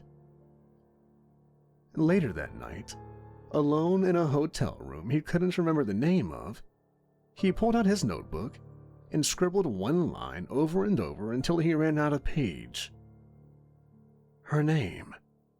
What was her name? Memory is not so easily scrubbed. You can carve a man's path into new stone. You can press the present into him like fresh heat. But if a life once lived, truly lived, it leaves fingerprints. It whispers from the corners. And Mark, despite everything, had been a good man once. A man who had made hard choices for the right reasons. The kind of man that doesn't forget. Not completely. It started with a smell. A trace of lavender on a woman who passed him in a corridor. He stopped walking and turned. The hallway was empty. Then a dream. A house he didn't recognize, but he knew. A kitchen with cracked tile. A light left on over a stairwell. Laughter, light, high and warm. A girl's voice.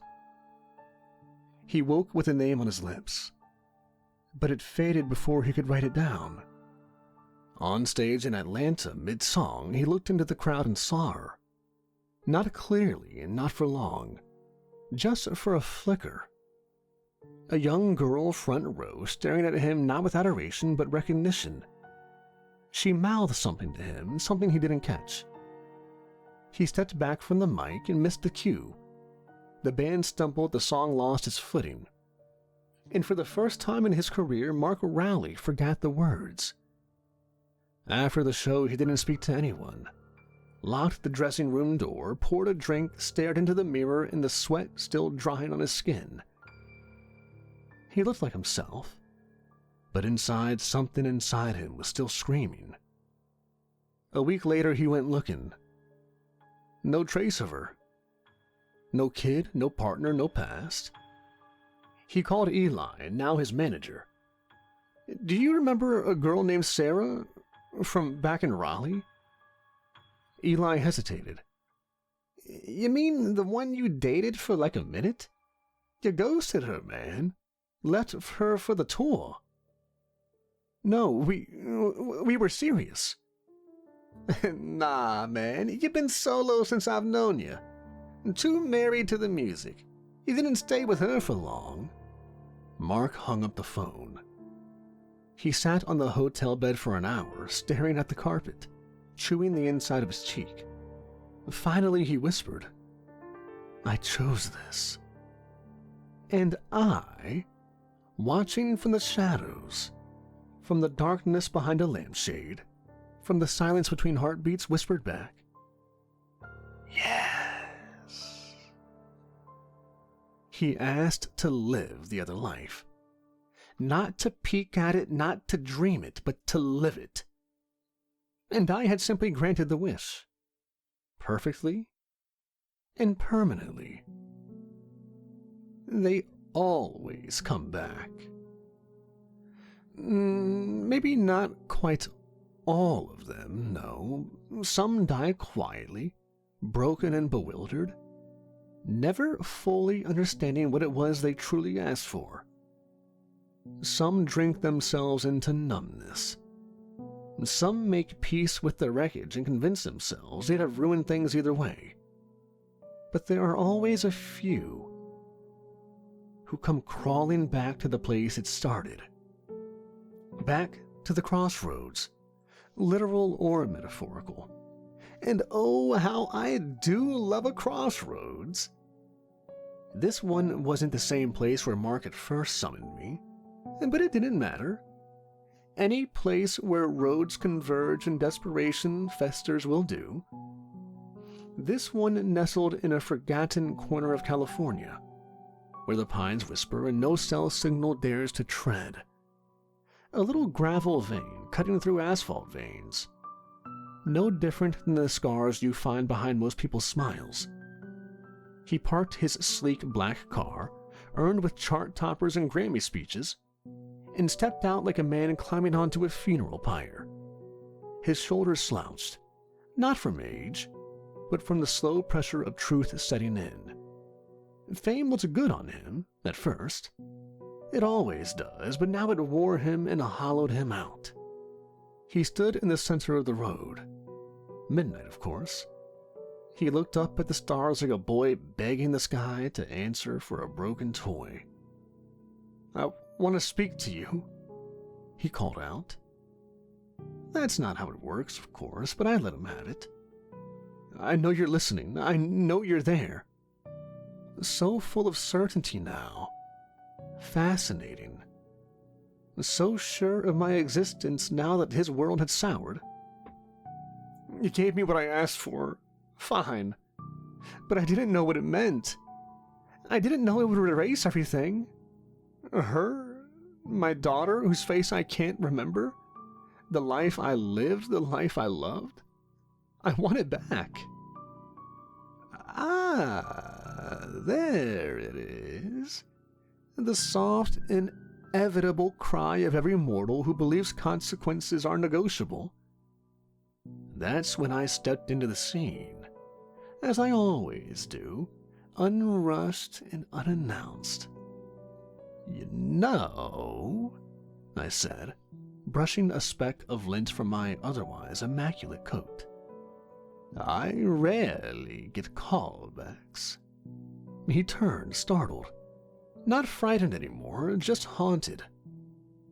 Most of them lose the fear by this point. That's always a shame. I do enjoy some good fear. Most people spend the rest of their wish running from the consequence, I continued, strolling casually into view, my cane tapping gently on the gravel. "But not you, I'll give you that. You've got courage, Mark, or foolishness. Sometimes they look the same. You tricked me." "No," I said, smiling softly. "You spoke the words, I listened. You knew what I meant, and I honored what you said." I let the words linger between us like perfume. "That's the difference between you and me, Mark. You deal in feelings. I deal in facts. I don't guess. I don't interpret. I fulfill." I didn't want to lose them." "Oh, but you didn't say that, did you?" I stepped closer, watching the anger war with sorrow in his eyes. "You didn't ask to keep them. You didn't ask to remember them. You said, and I quote, 'Let me live it.'" He flinched just slightly.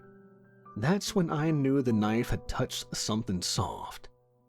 He looked away. "I just wanted to know what could have been." "And now you do." I adjusted my gloves casually, like a surgeon preparing for a delicate incision. "You wanted a life you didn't choose and I let you live it.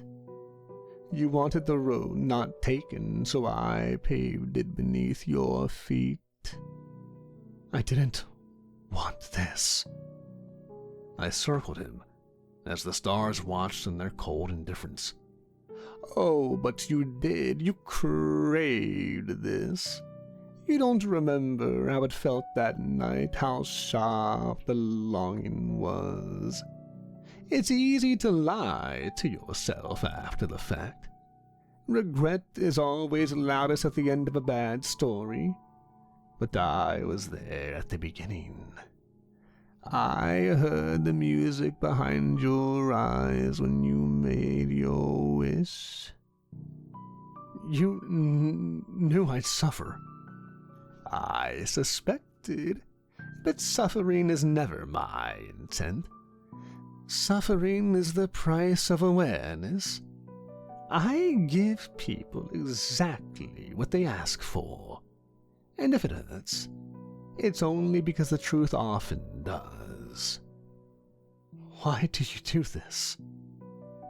Finally, the real question. I stopped circling and met his eyes. Because your kind never understands what you already have.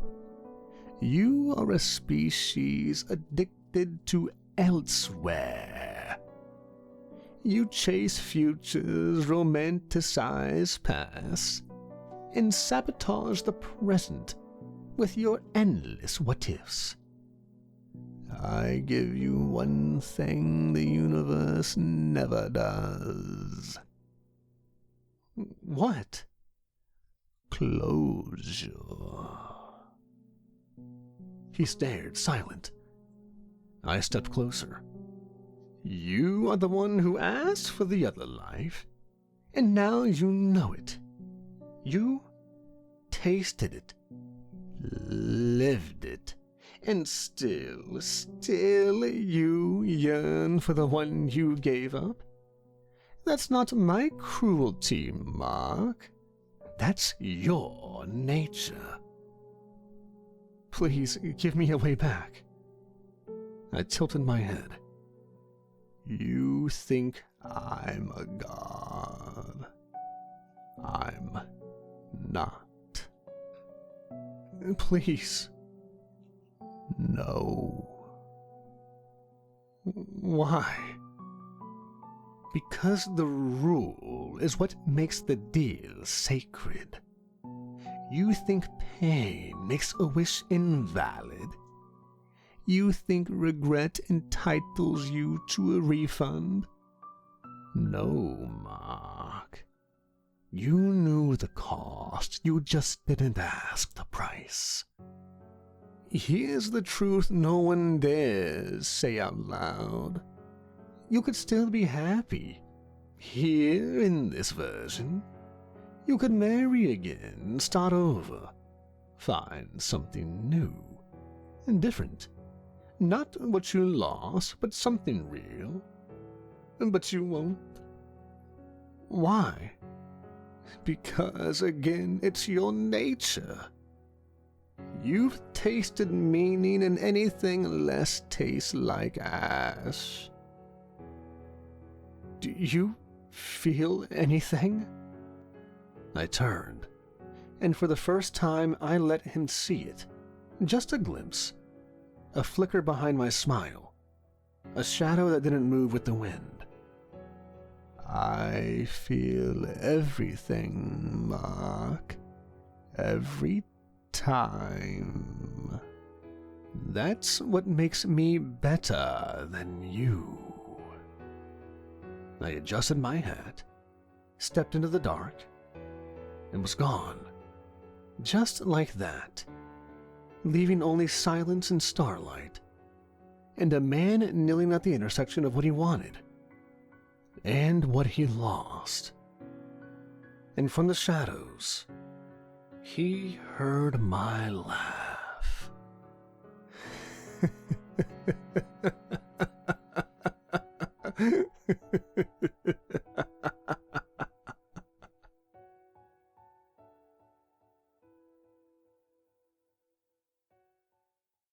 let me tell you something about shadows.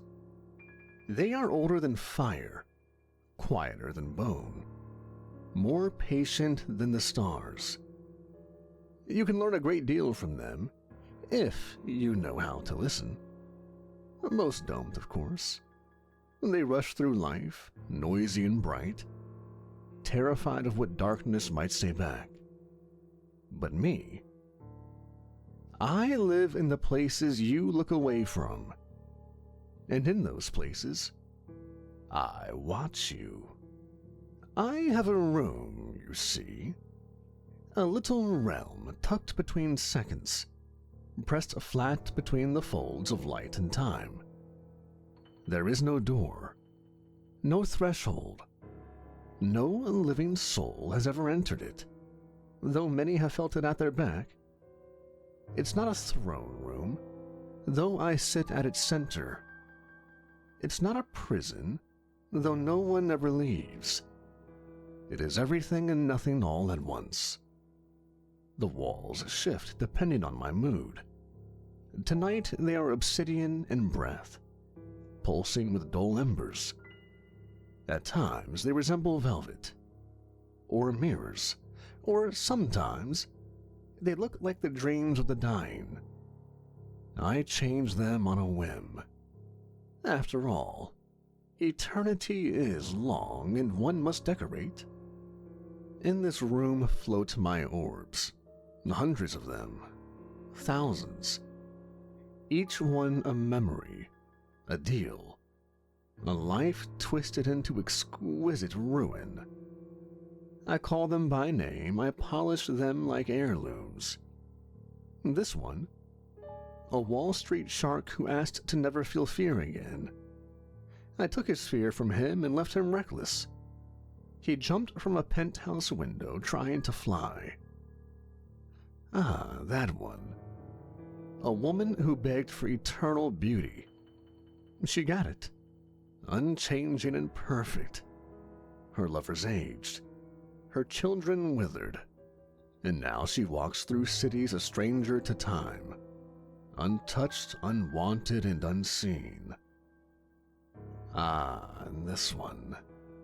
This was one of my favorites. A boy who wished to be king in a world of his own.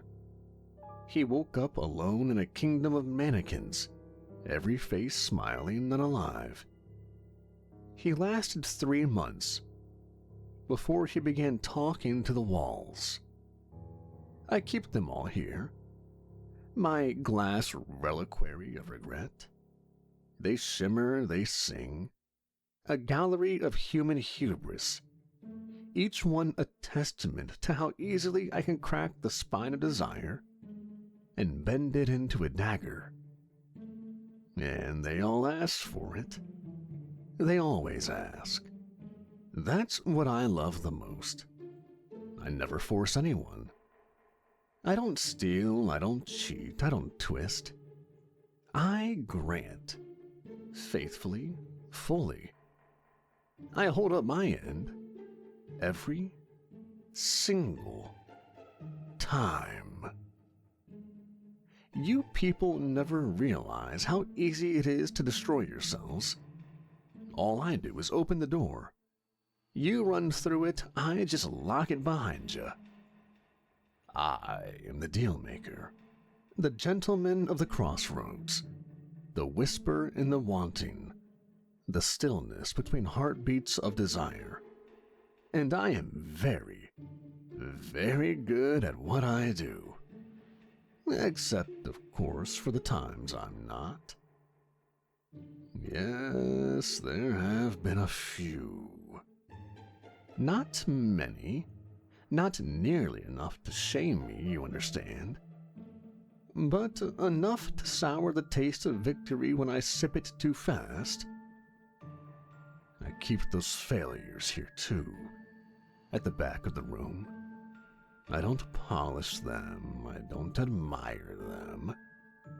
I keep them where the light doesn't fall, where their names grow mold and their memories scrape like dull knives against my pride. But one of them, One of them refuses to gather dust.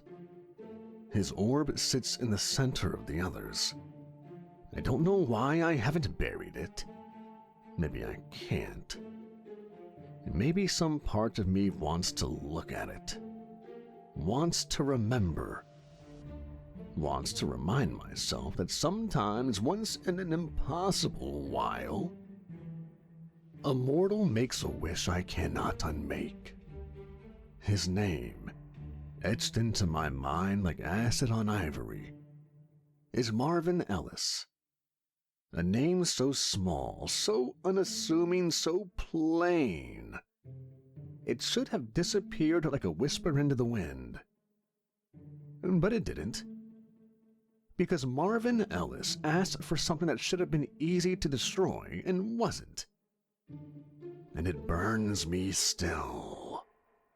Like I said, he wasn't the only one, mind you. I've lost before. There have been others. An old monk in the mountains who wanted nothing and got everything. A soldier who gave up everything he was to save a village he would never remember. Yes, I've lost before, but Marvin was different. Because Marvin didn't trick me. He didn't bargain cleverly. He didn't dance circles around the wording of the wish like a lawyer trying to outwit a devil. No. He beat me by being genuine. Do you understand what that means? It means there was no flaw to exploit. No lie beneath the words. No secret longing to unearth and twist against him. He said exactly what he meant, and meant exactly what he said. And that is what I cannot stand. Not the loss itself. I can stomach a loss. I've lived long enough to watch civilizations collapse and rebuild themselves in the same breath. I've seen gods die and ideas turn to ash beneath the weight of time. Defeat, when it comes, is merely part of the architecture. It settles into the foundation like dust in the corners of an old cathedral. Inevitable and inconsequential. But what I cannot abide, what chafes me in the bone-deep places where even shadow recoils, is a human being who does not bend when bent, does not break when broken, who walks willingly into the cage I've carved for him and has the audacity to make it a chapel. Marvin Ellis. That name is like vinegar on a silver tongue. I've spoken it 1,000 ways. I've tried to split it, tried to ignore it, tried to fold it up and bury it behind my better victories like a wrinkled page in a brilliant book. And yet it keeps rising, like smoke from an altar I didn't light, like music from a room I boarded shut. It echoes low and steady, somewhere in the cracked chambers of my private realm. Understand this. I have mastered the mechanisms of collapse. I know every angle from which a soul can be twisted. I've cataloged every failure in the human lexicon. Greed, pride, lust, envy, cowardice. All of the 7 great sins and their lesser cousins. I know what makes you snap, what makes you sob, what makes you beg. Your species is a symphony of vulnerability, and I am the conductor. But he rewrote it. Worse still, he didn't do it through trickery, no sleight of hand. And for someone like me, for what I am, that is the purest kind of blasphemy. It is an abomination, a war crime against the elegance of corruption. You have to understand, I am not cruel for cruelty's sake.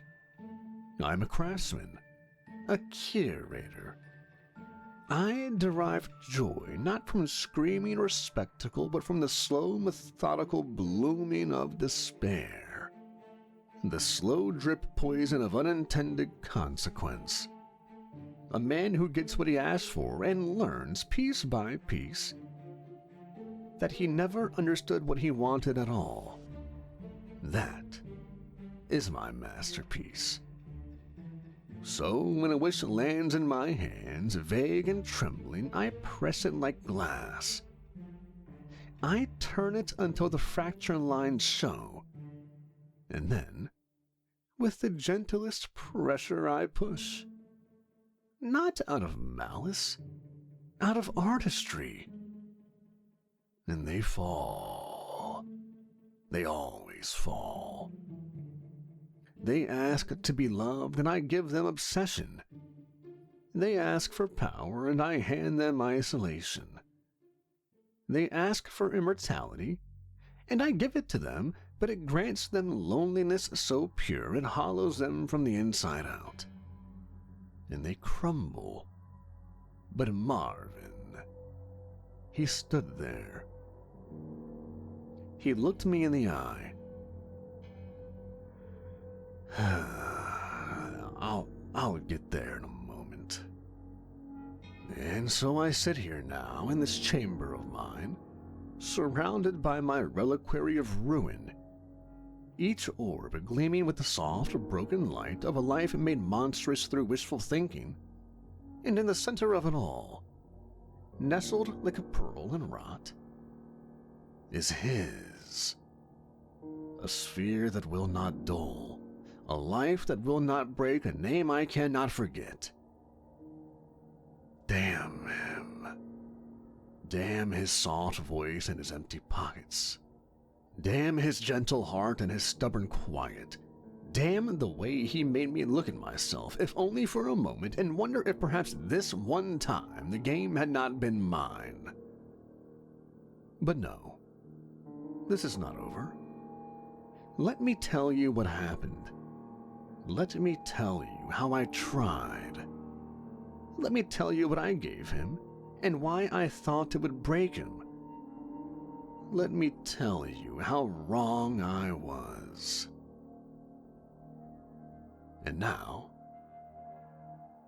I will tell you the tale of the man with nothing left, and why he still haunts me.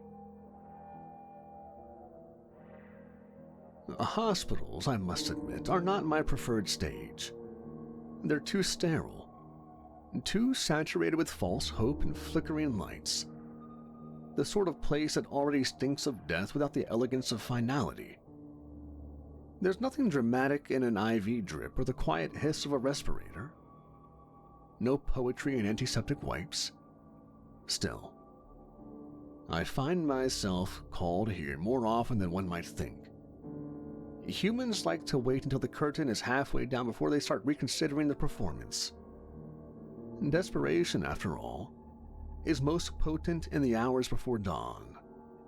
And so, that night, or morning, depending on which side of time you favor, I found myself in a small private room on the 3rd floor of Westmere General, tucked away at the far end of the hall where no nurse bothered to walk unless paged. The fluorescent lights above the bed hummed like dying wasps, casting a pale, flickering pallor over the figure beneath the thin hospital sheets. He was still, but not in the way of dying, and there was no struggle in him, no last clenching of fingers, no twitch of regret beneath the eyelids, only a slow, measured breath, and a gaze that turned toward the ceiling, as if it held more meaning than the world he was preparing to leave. Marvin Ellis, not famous, not remarkable, not, by most accounts, memorable. A man of ordinary stature, lean from age rather than choice, with hands that had clearly worked for a living and a face that had outlived its vanity. His chart listed the usual litany: cardiac fatigue, kidney strains, minor stroke. The machinery of his body was failing, slowly and politely. He wasn't afraid, he was simply done. He had summoned me with no more than a thought and a whisper. No candles, no salt, no blood. No incantations scribbled in trembling desperation across the back of a stolen prayer card. Just intent. That's all it takes, you know. No matter what the books or old wives' tales insist, the ritual is merely theater. The real invitation is need. And Marvin's had been exquisite. Not loud, not frantic, but focused. Clear. A single line sent through the dark like a blade through silk. I wish I could do one good thing before I go. I arrived, as I always do, when the veil is thinnest. Just between the second and third beat of a dying clock. The air changed as I stepped in. Curtains shivered despite sealed windows. The faint smell of iron and lilacs, always my scent, drifted through the room. Marvin's eyes didn't widen. He didn't gasp. He simply turned to look at me, as if I were an old acquaintance who had finally kept a long-postponed appointment. "Well now, Mr. Ellis," I said, offering a slight bow, my cane tapping once against the linoleum. "A pleasure." He studied me for a moment, my tailcoat, my gloves, the faint gleam of shadow where my skin should have met the light. "So it's true," he murmured. His voice was soft, almost hoarse but steady. "I do tend to be," I replied, smiling. He nodded faintly and looked back toward the ceiling, breathing in through his nose like a man checking the weather. "I don't want to waste your time." "Time is my most abundant resource," I said, stepping closer. Marvin folded his hands over his stomach. They trembled slightly from age or fatigue. I couldn't tell, nor did I care.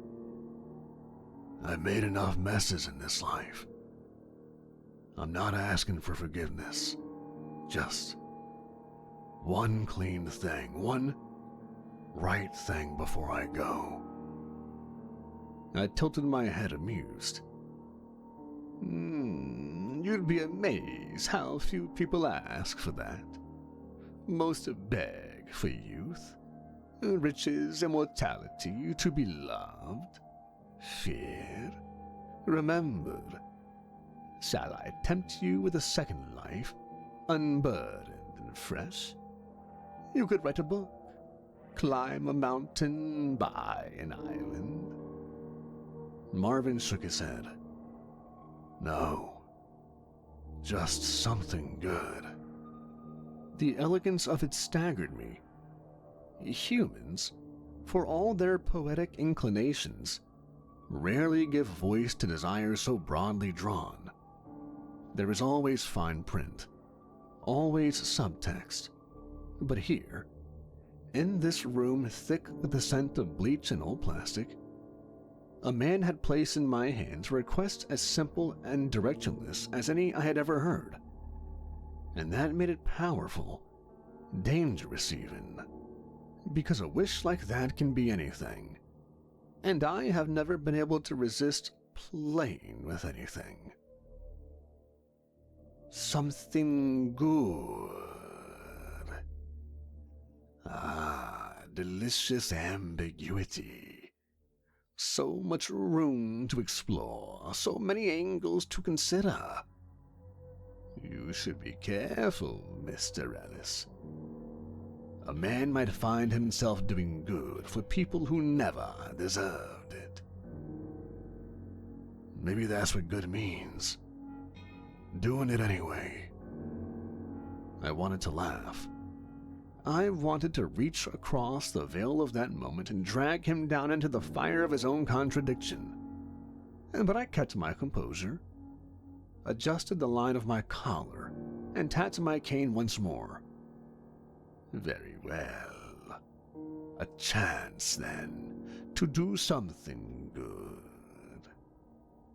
I leaned close. He didn't flinch. The deal is done. There was a shift in the room then, subtle but undeniable.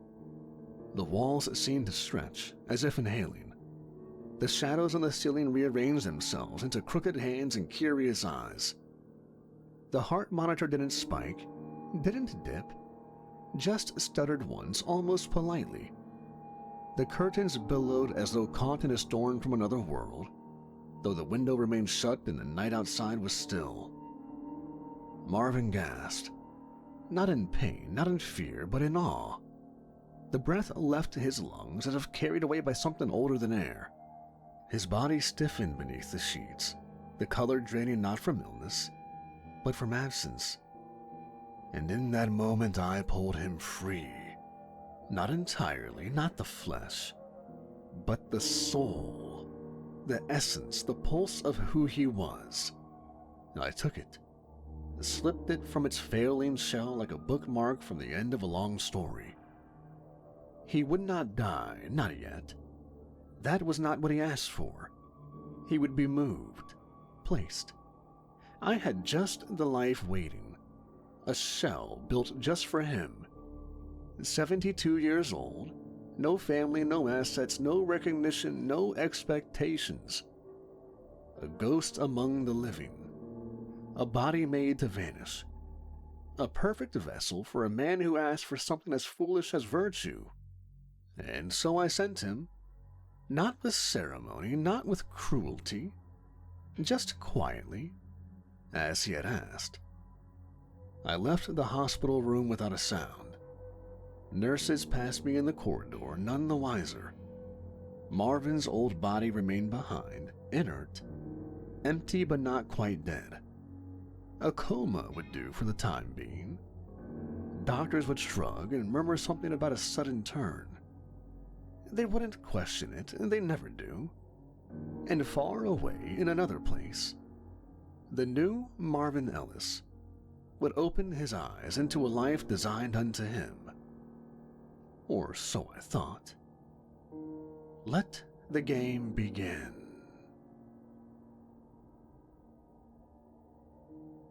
There is a moment in my work, rare, private, intimate, that I consider a kind of ritual. Not the contract itself, not the striking of the deal. That's the theater. That's the mask. No, I'm speaking of the moment that comes just after. When the wish is locked and signed and sealed with intent, and the time comes to prepare it. You see, when I grant someone their deepest desire, when I choose to give them what they've so artfully, so foolishly asked for, I do not simply snap my fingers and let the universe do the heavy lifting. No, I am far more particular than that. I curate, I design. I craft the shape of their reward, or punishment, depending on how you look at it, with the precision of a master tailor. Needle in one hand, scalpel in the other. For Marvin Ellis, I began with the bones. An older frame, 72 years of wear, but still enough left to carry a mop and push a broom. Not broken, just bent. A little arthritis in the joints, a persistent ache in the knees, useful reminders of time's toll, skin weathered by sun, fingers thickened by work, eyes that had seen too much. Not handsome, not ugly, perfectly forgettable. The kind of face that drifts through crowds unnoticed, the kind that strangers don't bother to remember. Then the life. A modest apartment on the second floor of a cracked building, in a part of town where the streetlights flickered and the sirens never stopped. No spouse, no children, no photographs. The backstory sparse but believable. Transfers, lost paperwork. A past too dull to question. No digital trail worth following. A man adrift in the system. He would arrive as if he had always been there, and no one would think to ask when he'd started. And the job, the job. The great centerpiece. A Hollow Ridge Elementary. A school held together by duct tape and denial. The floors never quite clean. The walls always peeling. The staff stretched thin and bitter. The students forgotten by nearly everyone but their own bruised parents. A place of noise and silence all at once. I made sure his position was permanent but invisible. Not the sort of post that inspired friendships or fostered community. A body that moves when needed and vanishes when not. The vessel was nearly complete. Then came the delicate work. I took his soul, light as a breath, thin as gossamer, humming with the faintest residue of intention, and pressed it into the shell. It's not as dramatic as some might imagine. There is no screaming, no bolts of lightning. It is not a possession, but a migration, a quiet transfer of self. I placed him in the center of his new frame, nested like a wick in wax, and lit the fire. He woke in the janitor's closet. No ceremony, no choir of angels, just the creak of an old wooden door and the smell of bleach. He sat up slowly, blinking at the dim light overhead, his new body stiff from disuse. The air was thick with the scent of cleaning solution and damp concrete. Around him, metal shelves lined the walls with rusted tools, a plastic bucket filled with filthy rags, a locker with a faded label that read simply, Ellis. It fit him like a glove. From my vantage, curled in the seams of shadow behind the lockers, watching with eyes that never blink, I waited. For confusion, for fear, for rebellion. But none came. Marvin Ellis, newly shaped and quietly reborn, simply breathed, stood, and rolled up his sleeves. The first day was quiet. He swept the halls of Hollow Ridge without question. He didn't ask where he was, didn't demand an explanation. He accepted the keys clipped to his waistband, the brittle work schedule taped to the wall, the apathetic nod of the front office assistant who barely acknowledged him. No one questioned his presence. That, too, is part of the craft. When I slip someone in the fabric of the world, I do so carefully, threading them through the seams. They fit so well that the world forgets to notice they were never there before. He worked, and oh, how dull the work was. The floors were sticky with the ghosts of lunches past. The restrooms bore the reek of disrepair. The stairwells were choked with wrappers and forgotten notebooks. Light bulbs flickered, doors creaked. Children howled down the hallways like animals in a crumbling zoo. Teachers shuffled past with caffeine-stained thermoses and the hollow expressions of the professionally exhausted. This, I thought, is where he will begin to decay. Because that is what always happens. The quiet ones rot first. The ones who ask for peace, for purpose, for a clean ending, they do not thrive in noise, they dry up, they unravel. And I had given Marvin Ellis noise in spades. Endless, unfixable noise. But instead of retreating, he began to listen. I watched, irritated, as he paused his sweeping to glance down a hallway where a girl sat alone against the lockers, her eyes red, her breathing shallow. He didn't speak. He didn't intrude. He just stood at the end of the corridor waiting. She didn't move and didn't acknowledge him. Eventually, she stood and walked away. but she looked back just once. And then there was the teacher, young, underpaid, and burnt out, crying in the break room, shoulders shaking over a failed lesson plan and a stack of unread emails. Marvin stepped inside, saw her, and without a word began to fix the jammed copier. He handed her the finished packet of worksheets, nodded, and left. I gritted my teeth. Small things, insignificant things, noise in the data, flukes. That's what I told myself. But they kept happening. He fixed a broken lock that had been ignored for months, repaired a window latch that had let in the cold, left notes in chalk on whiteboards before class began. Nothing dramatic, just simple things. You've got this. Thank you for teaching. Today is worth it. And I began to realize something terrifying. He wasn't trying to be seen. He wasn't waiting for recognition. He wasn't hoping to be noticed, promoted, or celebrated. He was simply doing what needed to be done, without pride, without bitterness, without even the desperate hope of being loved for it. He was content. And that is not normal, that is not human, so I began to test him. I made the janitor's budget disappear. Supplies went missing. The ancient floor buffer caught fire. Marvin brought tools from his own home. Tools that, technically, should not have existed in the life I gave him, but they were there. Old, worn, and familiar, and he used them without complaint. I gave the staff apathy.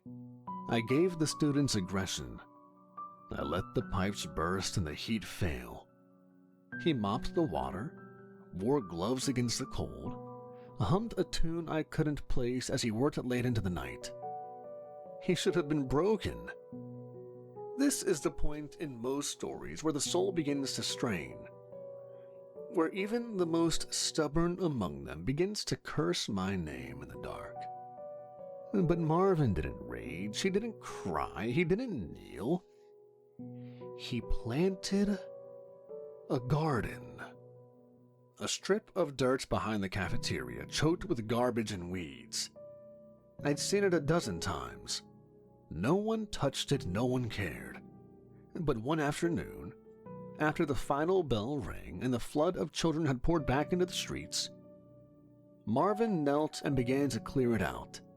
Not in a rush, not with grand ambition, just patient hands and a small trowel.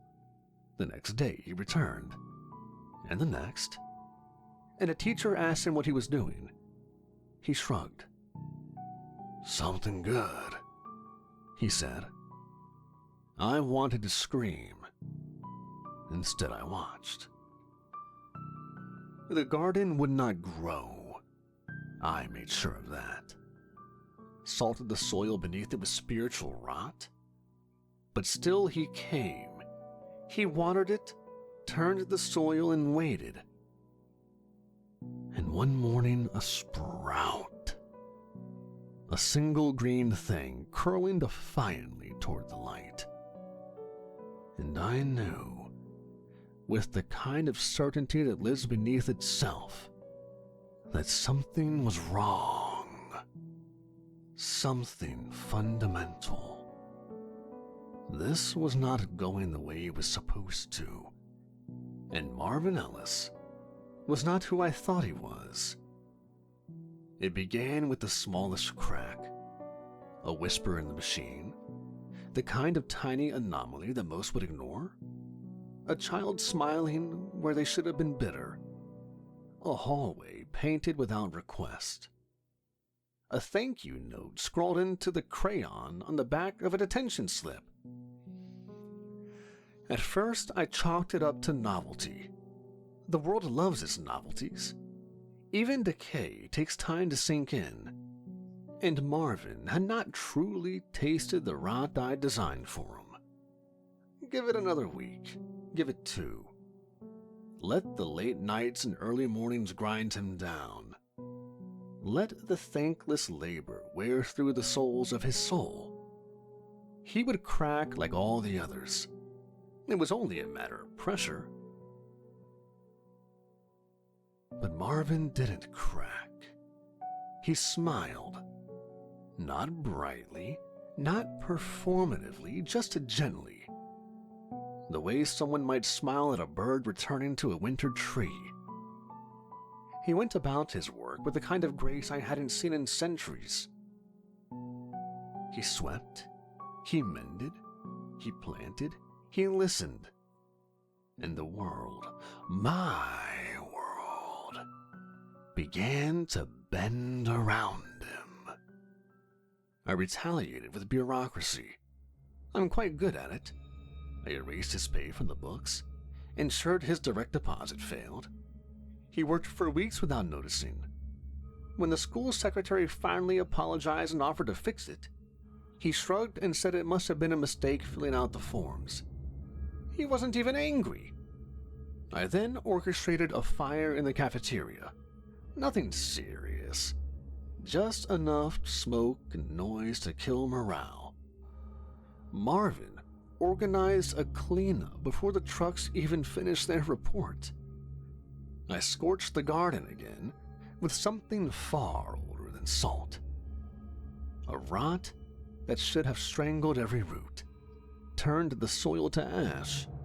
I went deep into my reserves for that. Layered the dirt with bitterness, despair, the kind that stunts not just growth but memory. And still, 2 days later, a green sprout pushed upward through the gray. Children began to water it on their way into school. Someone built a little fence around it out of popsicle sticks and duct tape. A sign appeared. Mr. Ellis's garden.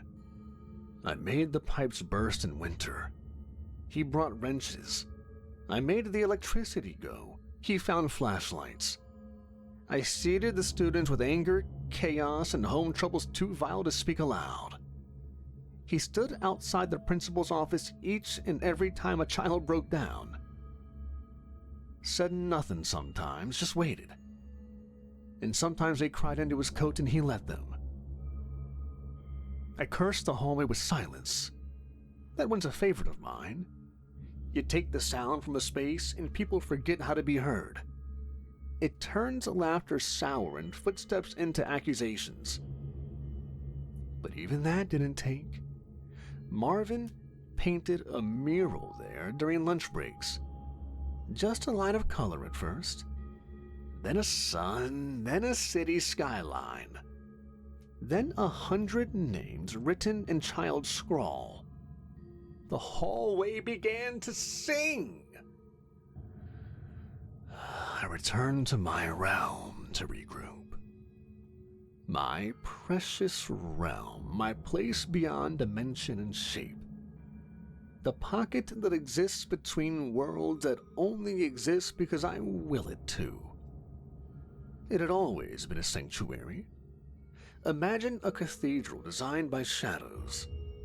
The ceiling doesn't end, it climbs. The floor reflects nothing. The walls shift based on mood. Floating in the center are my orbs. Thousands of them. Suspended midair, each one a soul I have reshaped, twisted, and fulfilled, but you heard all that already.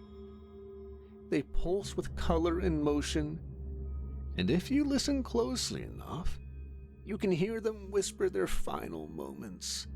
Pleas, screams, prayers. I took comfort in this space. I curated it. I gave it weight and silence and rules. But now, it felt thinner. One orb glowed in the center of them all. Brighter, steadier, not with power but with stillness. It did not hum. It did not flicker. It simply remained. And I could not dull it. I tried.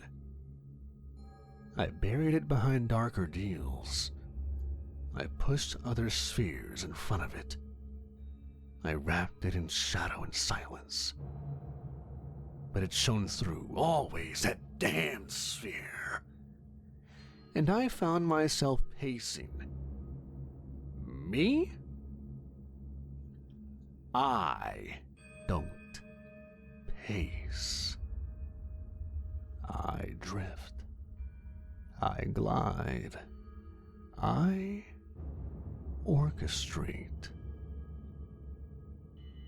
But now my feet touched the floor and my hands clenched behind my back and my thoughts looped like a caged wolf. Why? I said into the silence. Why does this one not bend? I replayed the contract a dozen times, listened to the echo of Marvin's voice in the hospital bed. Just something good. He had not asked for joy, not for legacy, not for redemption. He had asked for the chance to do something good, and I had given it to him. And he was doing it every single day, and I hated it. Do you understand what that means? It means the system failed. My system, my grand design, a mortal, an old one no less, was outlasting my entropy. He was growing in the cage, not surviving, but thriving. They were learning his name and they were smiling again, and worst of all, he didn't care. He wasn't collecting praise. He wasn't building a legacy. He wasn't turning it into some sad martyrdom for posthumous glory. He just was. I cracked my realm's foundation. I don't lose composure, but I tore a rift across the floor just to hear it scream. The obsidian bled ink and stars. My orbs wobbled on their threads, and I shouted, "He should be broken!" And the walls echoed back my own voice, mockingly calm. He doesn't even know he's resisting me. He's not resisting at all. He's just being, and that is worse. That is infinitely worse. Because how do you unravel someone who is already empty of selfishness? How do you twist a soul that holds no attention? How do you poison a man who does not ask to be cured? You don't. You can't. And now I have a problem. A real one, because if Marvin Ellis succeeds, if he continues to live this life unshaken and unbent, then the others might find out. Others might begin to believe that deals with me are survivable. That virtue is viable. That hope is not a lie. That cannot happen. So I will go to him. I will descend. I will take a form I have not taken in centuries. I will look him in the eye and remind him that all things break. Even saints. Especially saints. It was late, and the building had gone silent in the way old buildings do, settling into their bones, exhaling the day. The children were gone, the teachers too, and the last of the hallway fluorescents had flickered out 30 minutes earlier. But the classroom in the southeast wing remained dimly lit, a desk lamp still glowing warm over a cluttered corner. There was a soft hum from an ancient radio left playing something jazzy and slow. Marvin stood at the edge of the room, mop in hand, moving slowly across the stained linoleum tiles. His knees ached. His back groaned when he straightened up too quickly, but he worked with the patience of someone who no longer expected anything in return. His breath was steady.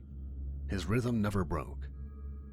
I arrived then, not with trumpets or screams, but as a ripple in the corner of the room where light refused to land. One moment it was empty.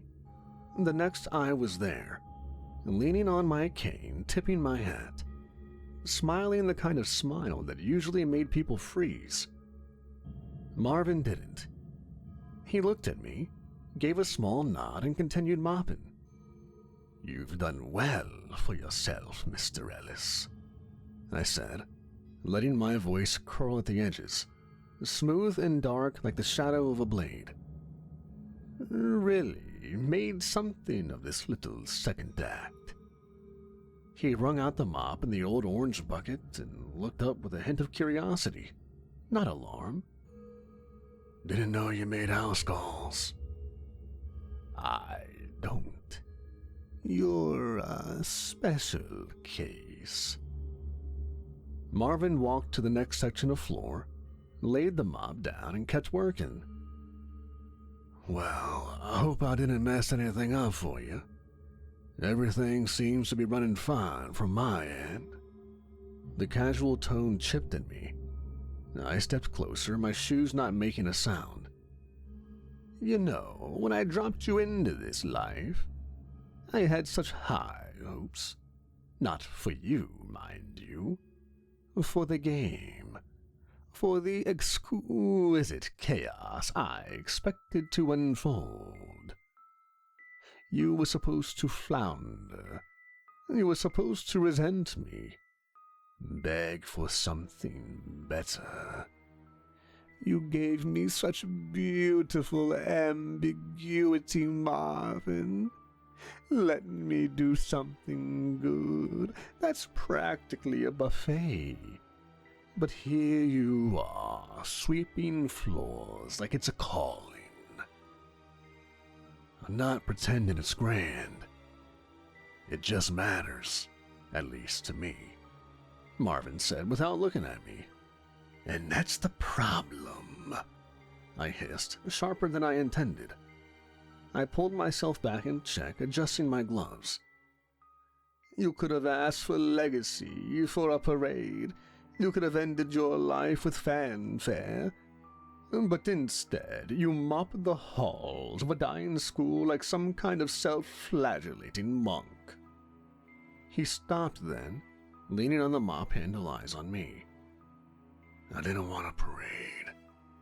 I had those chances in my life back when I was younger, and I ran from them.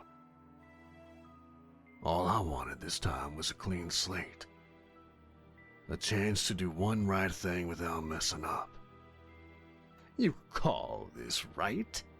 These people forget your name 5 minutes after you walk by. You have no family, no acolytes. You'll die a ghost again, buried in a pauper's plot, remembered by no one." "You think that matters to me now?" I said nothing. He picked up the mop again. "Every day I come in and something's broken. A kid crying, a leak in the ceiling, something rotting under the sink. I fix what I can. I leave the rest better than I found it. That's enough." And something inside me began to slide. My hands twitched. My grin faltered. I tried to speak and found my tongue not quite obeying. The shadows around me shifted, warping. My coat rippled in ways no fabric should, like it had too many folds and not enough substance. My top hat began to distort, edges curling inward, steam rising from its seams. I reached up to still it, and saw my fingers blur just for a moment, stretching longer than they should have, then snapping back. My face pulsed under the strain of maintaining the shape. You think this is a victory. You think you've won because you're content with scraps, with mediocrity. You are supposed to want more, Marvin. Wanting is what makes your kind break. It's what makes you mine. I growled, the words rasping out in a voice not entirely my own. He shrugged. Maybe I did want more once. But I don't now, not in the way you mean. It's life, it's simple, but it's honest.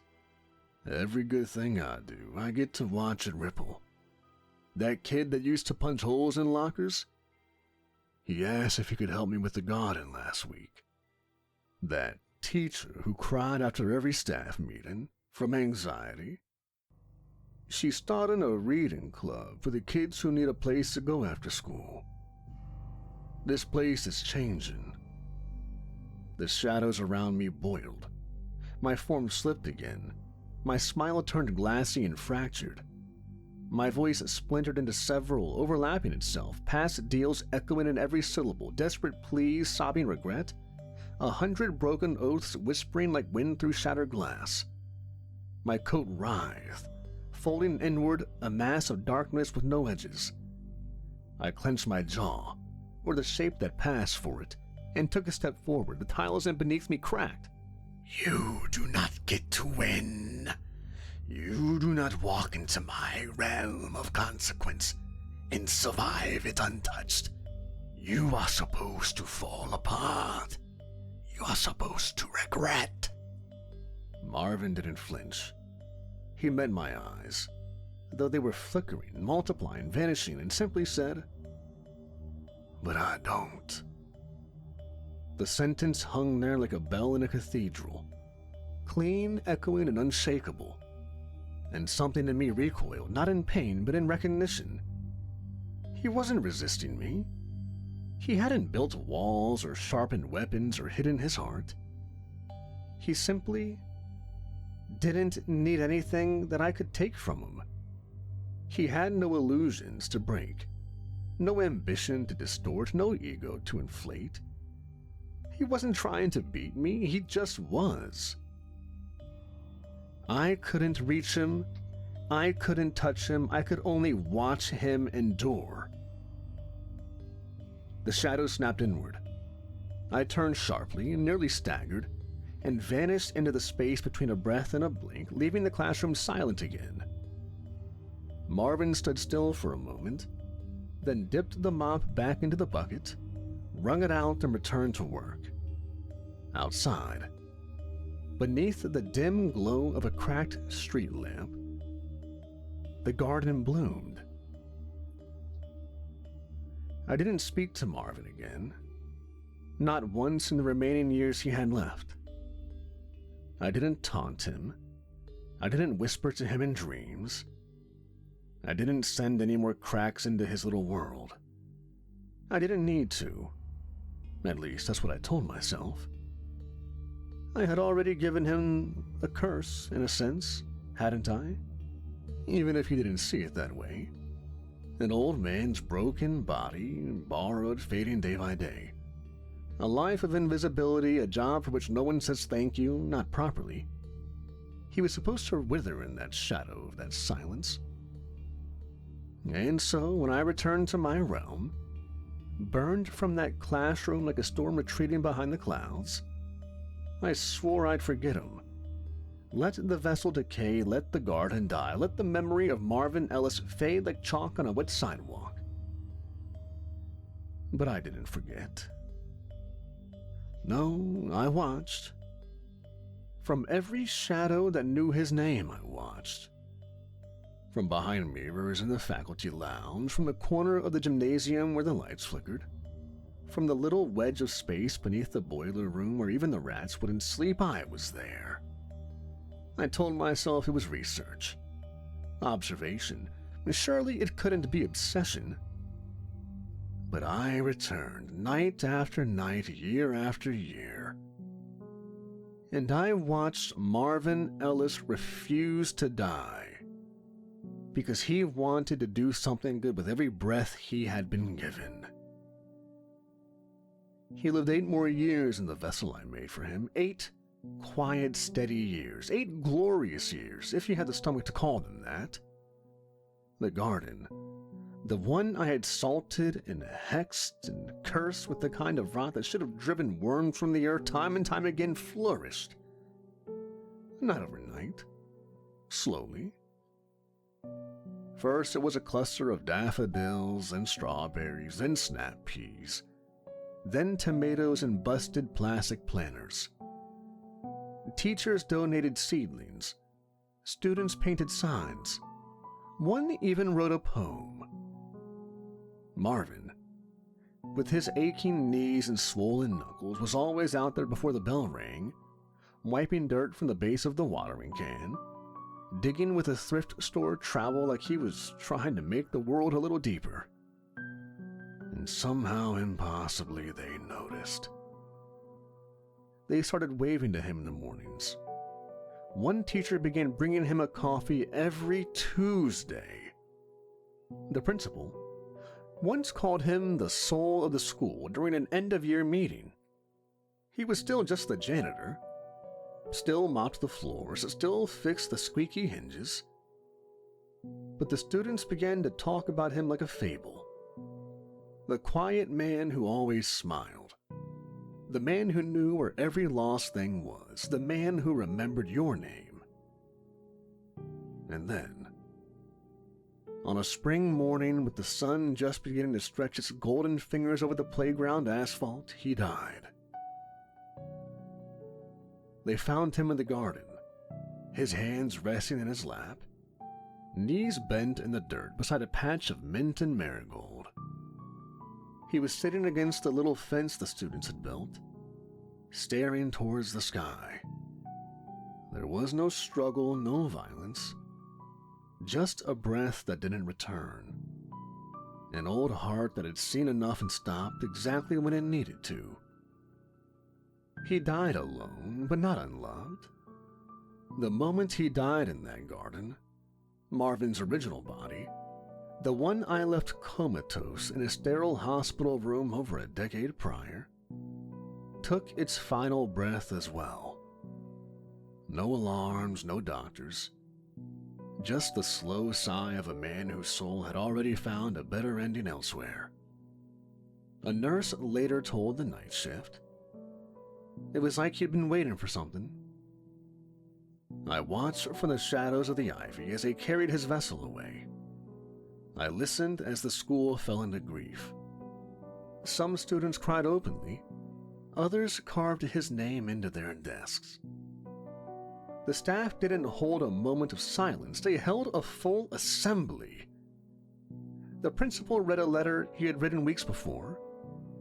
Marvin had sensed it coming somehow.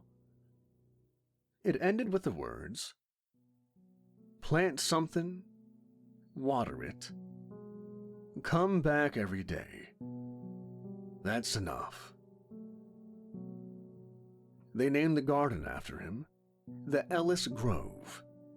They added benches. Students started eating lunch out there, reading in the shade. Someone painted a mural on the bricks above it. Marvin with his mop in one hand and a watering can in the other, smiling at the sunrise. A teacher told the local news. He gave more to this school than any of us. A foundation was started, a scholarship, a plaque. And then days later I saw it. Scrawled on the hallway in permanent marker just beneath the poster of school rules. The letters were crooked, the handwriting shaky, but the words were clear. Be like Marvin. He had beaten me. Not loudly, not in defiance, not by bending my rules. He had followed the contract. He had asked to do something good. And he had done it. More than I could have imagined. More than I could unmake, more than I could stand. He had lived well, and now he was remembered. The thing I twist in others, the craving for legacy, for glory, Marvin never asked for, never cared for, and in doing so he earned something better. And I hate him for it. And I'll admit it now. I respect him for it. I returned to the school one last time. I stood behind the mirror in the staff lounge, watching a group of children water the garden. One of them placed a single flower, a yellow tulip, hand-cut and trembling, on the bench beside Marvin's name. She didn't say a word, just bowed her head and walked away. And as she walked down the hallway, I laughed. A sharp, bitter thing. A reflex more than a choice. But something was missing. The echo.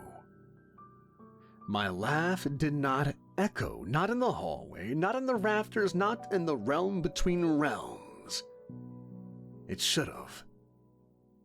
It always does. At the end of every deal, my laughter carries through walls, through dimensions, and through time. A final signature in the dark. But not this time. This time the silence swallowed it whole. This time the world had stopped listening. This time the laugh was mine alone. And that, dear listener, is how Marvin Ellis, janitor, gardener, ghost in borrowed flesh, became one of the very, very few to leave me with nothing but silence.